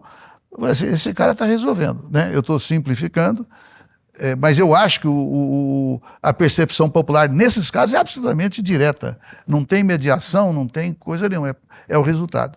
Agora, para quem tem que estruturar o Estado, né, eu então não estou dizendo que está tudo errado, não, eu estou valorizando o resultado. O que eu estou questionando é o meandro que a gente não conhece. Por isso que eu estou dizendo, vale a pena estudar e aplicar aquilo que for bom. Não tem nenhum problema. Salles, qual o caminho melhor aí nessa questão? Eu queria começar falando o seguinte, essa frase do Lewandowski é muito interessante, né? Do direito às pessoas a terem a audiência de custódia, a incentivar o desencarceramento e tudo mais. Porque a gente pegar essa frase e levar para os presos do 8 de janeiro, o que aconteceu? O Alexandre não deixou fazer audiência de custódia de verdade, fez uma audiência de custódia pro forma, ou seja, os juízes que estavam fazendo as audiências de custódia, que aliás demoraram muito para serem feitas, os juízes tinham uma ordem para dizer o seguinte, você faz formalmente, mas você não tem poder nenhum de liberar ninguém nem nada, ou seja, audiência de custódia de mentira. Então, já contrariou o Lewandowski. Segundo, meteu todo mundo na cadeia por meses a fio, sem instrução processual, sem nada. Também contrariou o Lewandowski. Então veja que, no caso de punir bolsonarista, a frase do Lewandowski foi imediatamente suprimida, esquecida, e ele próprio boca que usa. Não falou nada. Mas tudo bem. A questão que importa é a seguinte. No mundo prisional, assim como no sistema de segurança pública, e eu tive essa conversa que eu vou relatar aqui com o Rudolph Giuliani, que foi prefeito de Nova York, que implementou nos anos 90 a política do tolerância zero. Eu tive, quando era ministro, com ele pessoalmente em 2019 em Nova York, e conversei longamente com ele sobre a política do tolerância zero. E a primeira coisa que me marcou naquela conversa foi ele dizer o seguinte, você não arruma uma cidade, não arruma segurança, não arruma vários serviços públicos, se você não tiver um saneamento interno prévio, ou seja, você não tirar as maçãs podres de dentro daquela instituição, de dentro daquela entidade. Então, a pergunta que é sobre a administração penitenciária, ela permeia também a segurança pública, porque o princípio é o mesmo. Você tem que ter um órgão correcional rígido, você falou do CNJ e do CNMP, que são órgãos, em tese, correcionais, do sistema de justiça e do Ministério Público, não submetendo nem o Procurador-Geral da República e nem o Supremo Tribunal Federal, porque eles estão fora desse controle. Mas você não, falando da administração penitenciária e segurança pública estrito sensu, você não arruma esses desvios se você não tiver uma corregedoria composta majoritariamente por gente de fora da corporação. Ou seja, a corregedoria dos presídios tem que ser gente de fora dos presídios, a corregedoria da Polícia Civil, gente de fora da Polícia Civil, a mesma coisa na Polícia Militar, a mesma coisa nos órgãos CNJ, CNMP e por aí vai. Porque senão o corporativismo prevalece, né? Até porque o sujeito que hoje está no órgão correcional, ele volta a ser um sujeito da carreira depois, e ele sabe que com o ferro que ele fere quando ele for corregedor, esse mesmo ferro vai feri-lo quando ele estiver fora, né? Então, você tem que ter um órgão exógeno a essas estruturas para que o controle seja bem feito. No caso da segurança pública, polícias em especial, e mais notadamente a civil e a militar, você tem esse órgão como pré-condição para punir, tirar todo mundo que não presta, que é corrupto, que faz coisa errada, que tal, isso, aquilo, aquilo outro. Na administração dos presídios é a mesma coisa.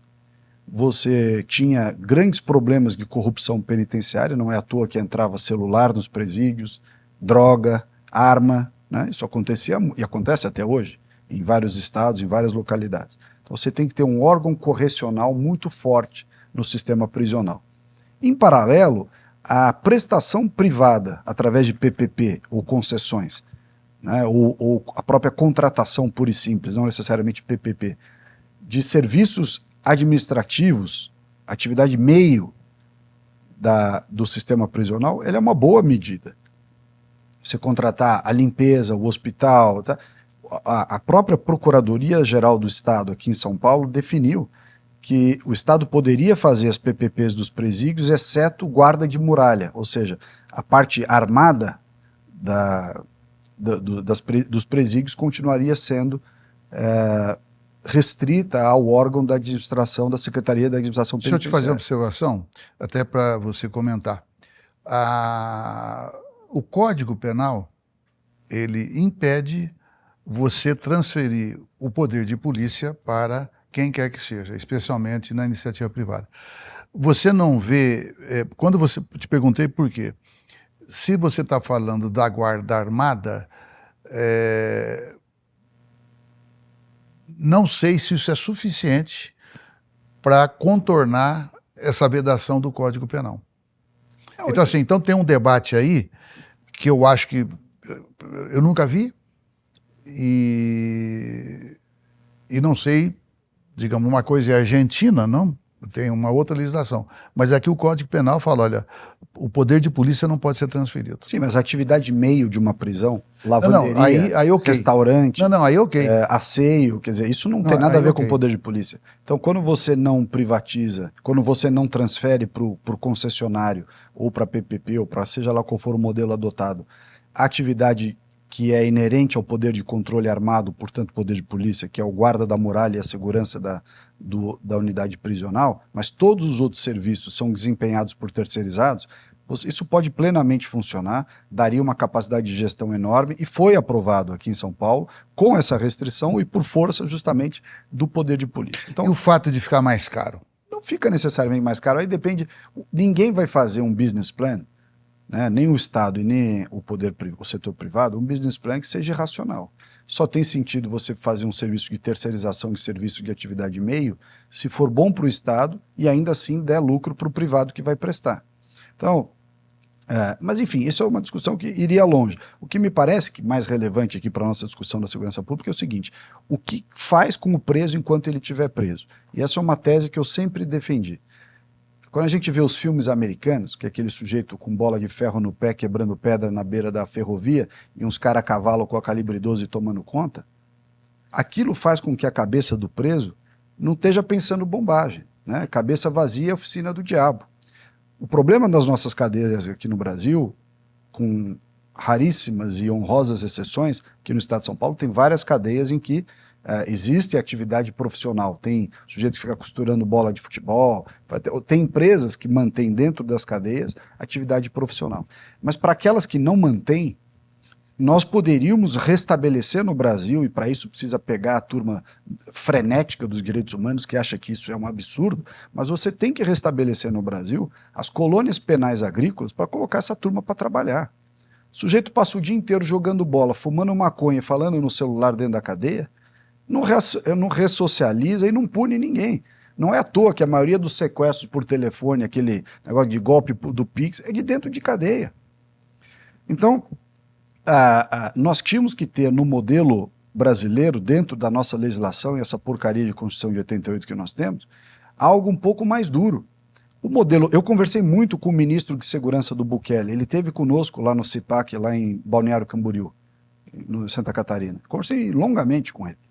E ele falou o seguinte, olha, nós tivemos que fazer uma medida de força porque 3 ministros da Suprema Corte de El Salvador faziam parte do grupo das pandilhas, eles chamam de pandilhas. Eram pandilheiros. Então, a primeira coisa que nós fizemos foi prender os 3 caras, para eles não ficarem dando habeas corpus para todo mundo. Eles eram parte do esquema. Depois foram lá e prenderam os chefes de polícia e tal, etc., que davam guarida para os pandilheiros. E depois foram prender os próprios pandilheiros.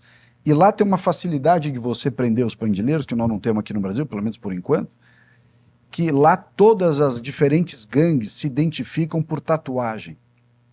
Então, quando você é da gangue do Quinalha, todo mundo usa as mesmas tatuagens. A gangue do Renato, outra tatuagem, a gangue do Ricardo, outra tatuagem. Então é fácil, todo mundo que tiver tatuado com tatuagem de gangue tem a presunção de que é da gangue. Prende e acabou. Ah, mas não foi flagrante delito. Não interessa, se tatuou é porque ele se autodenomina gangue, é confissão. Prende. Então por que ele meteu 40, 60 mil pessoas na cadeia do dia para a noite? E a população pôde voltar a andar nas ruas, pôde voltar a ter um comércio. Quer dizer, precisou de um choque duro a fazer isso. Aqui no Brasil, a contrário senso, você tem o Fachin que não deixa a polícia entrar na favela. É uma coisa maluca.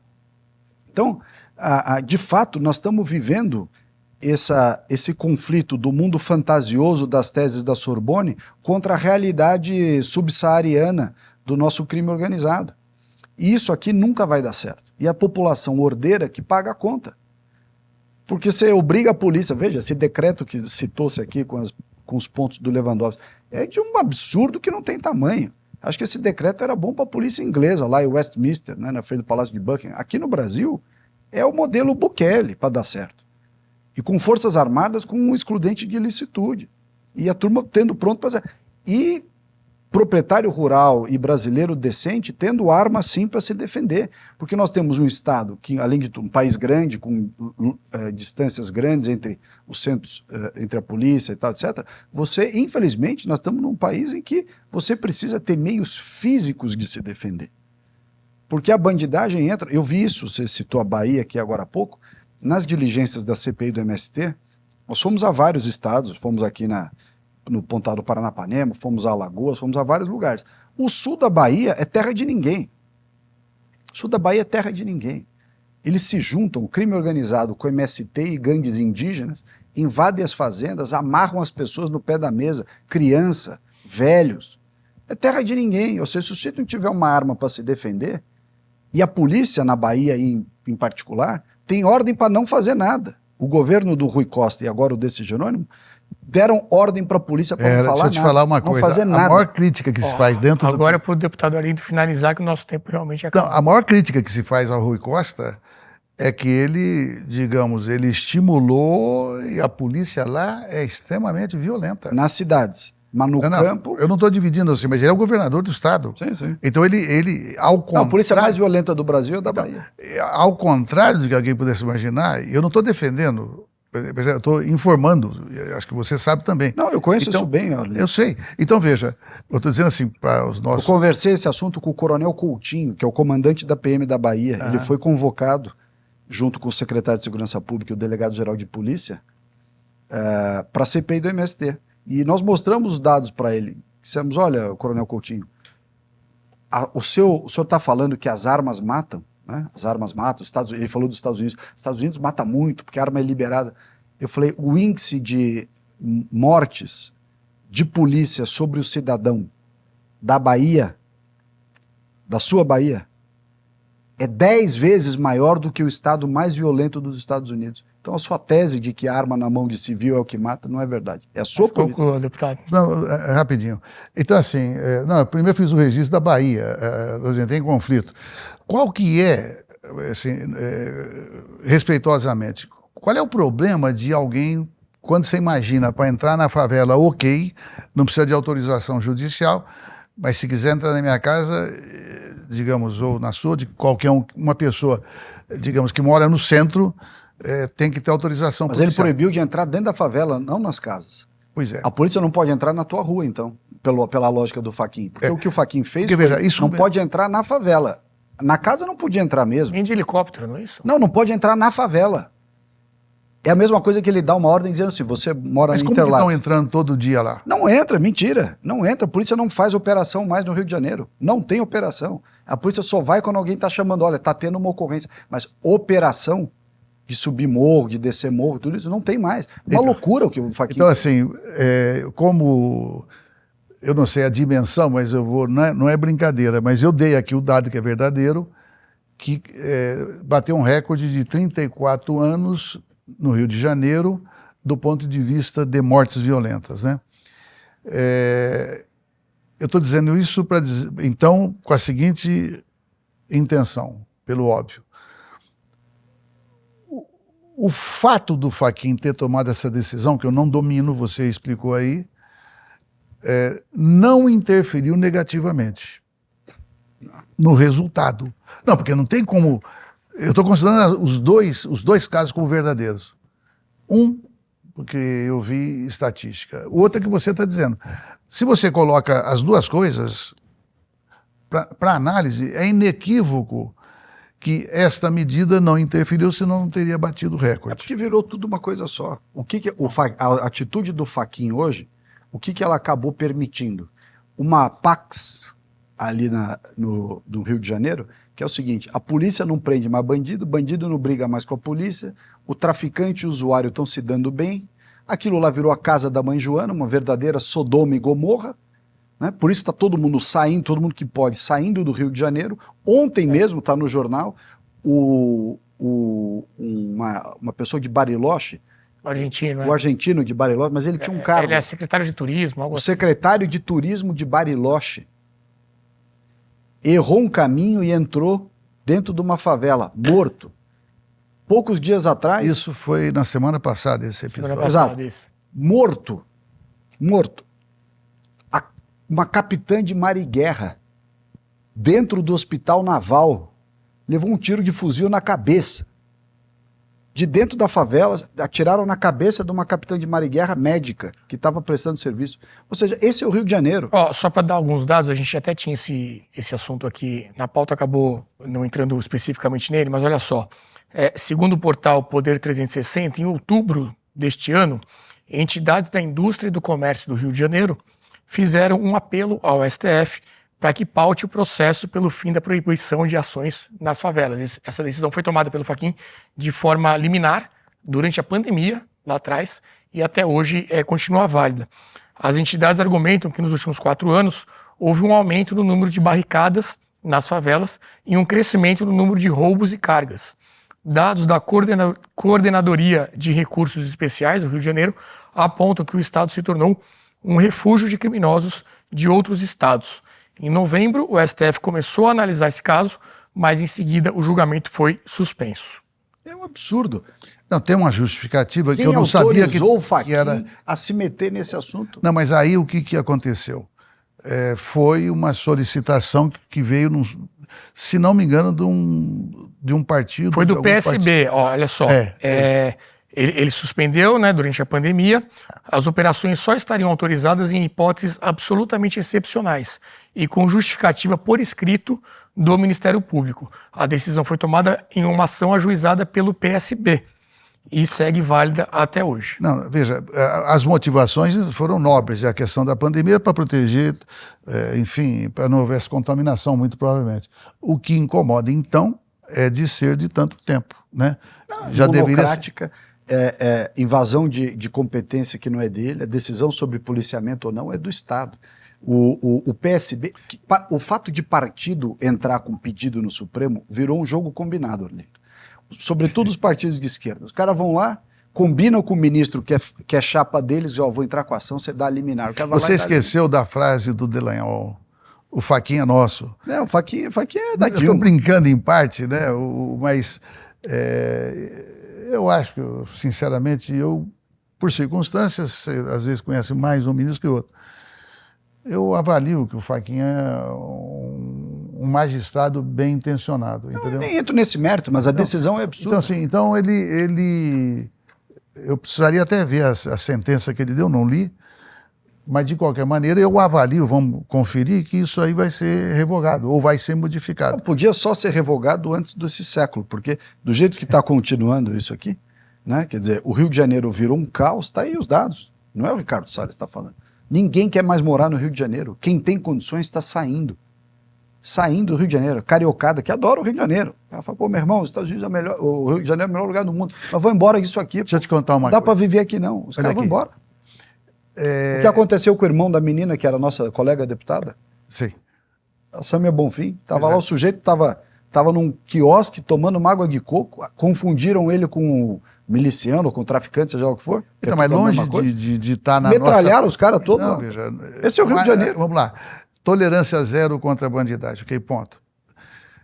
Agora, olha como é que em 2007, 2008, eu era procurado em todos os aeroportos do país, inclusive o pessoal ia muito lá em Brasília, porque os delegados queriam a equiparação de São Paulo e do Brasil com o Poder Judiciário. Tinha toda uma argumentação.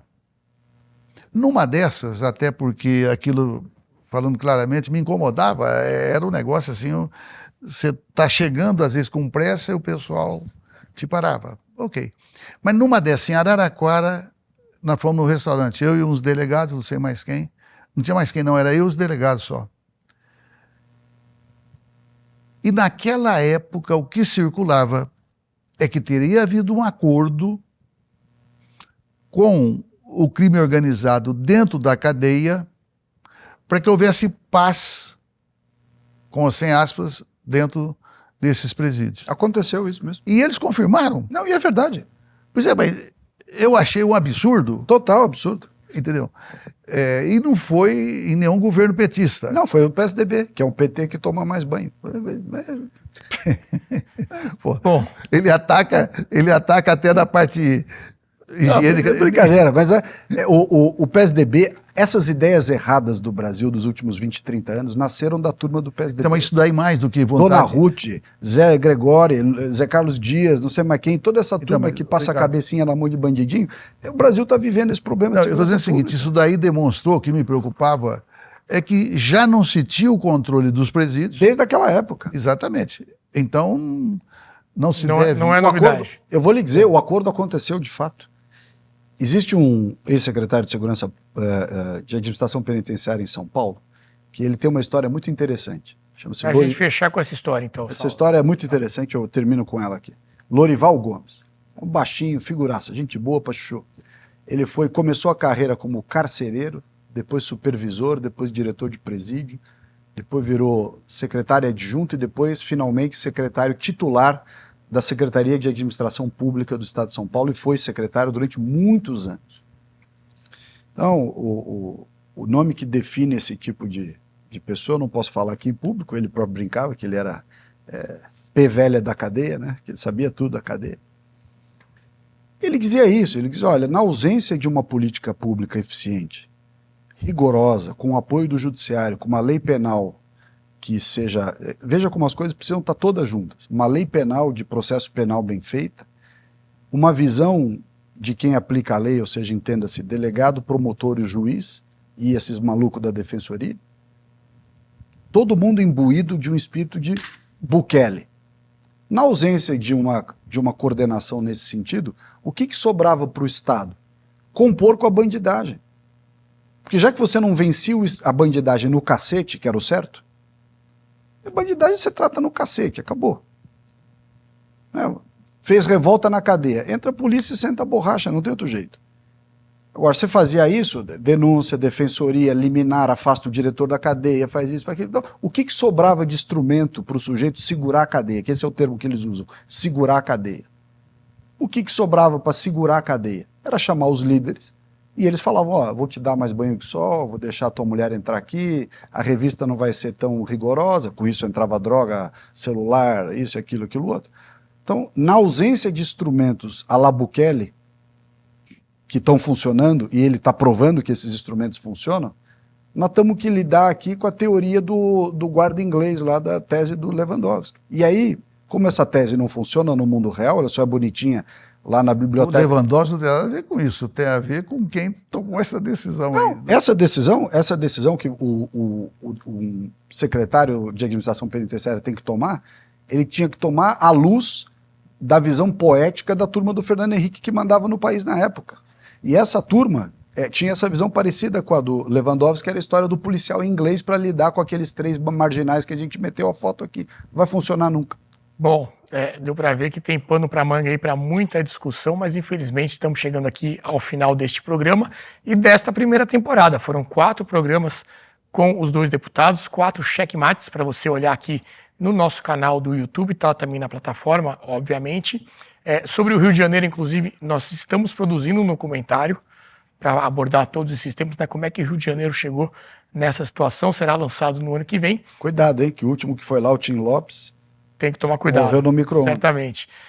Mas então aproveito para você fazer a sua assinatura com essa promoção que nós temos de Natal. Você paga uma assinatura e leva 2 para você poder estar de presente para quem você quiser neste Natal. Todo final de ano nós temos aqui a nossa promoção Pague 1 e Leve 2. Quero agradecer muito pelos 2 deputados que proporcionaram essa oportunidade da gente ter o debate aqui na Brasil Paralelo. Escreva aqui nos comentários, pessoal, vocês gostaram, querem mais uma temporada? Dê aí o feedback para a gente, se gostaram do formato, para a gente poder se programar para o ano que vem também ter mais conteúdos desse tipo. Deputado Arlindo, mais uma vez te agradeço, deputado Salles da mesma forma, e agradeço a sua audiência mais uma vez aqui com a gente, sempre prestigiando os programas da Brasil Paralelo. Muito obrigado então e até breve.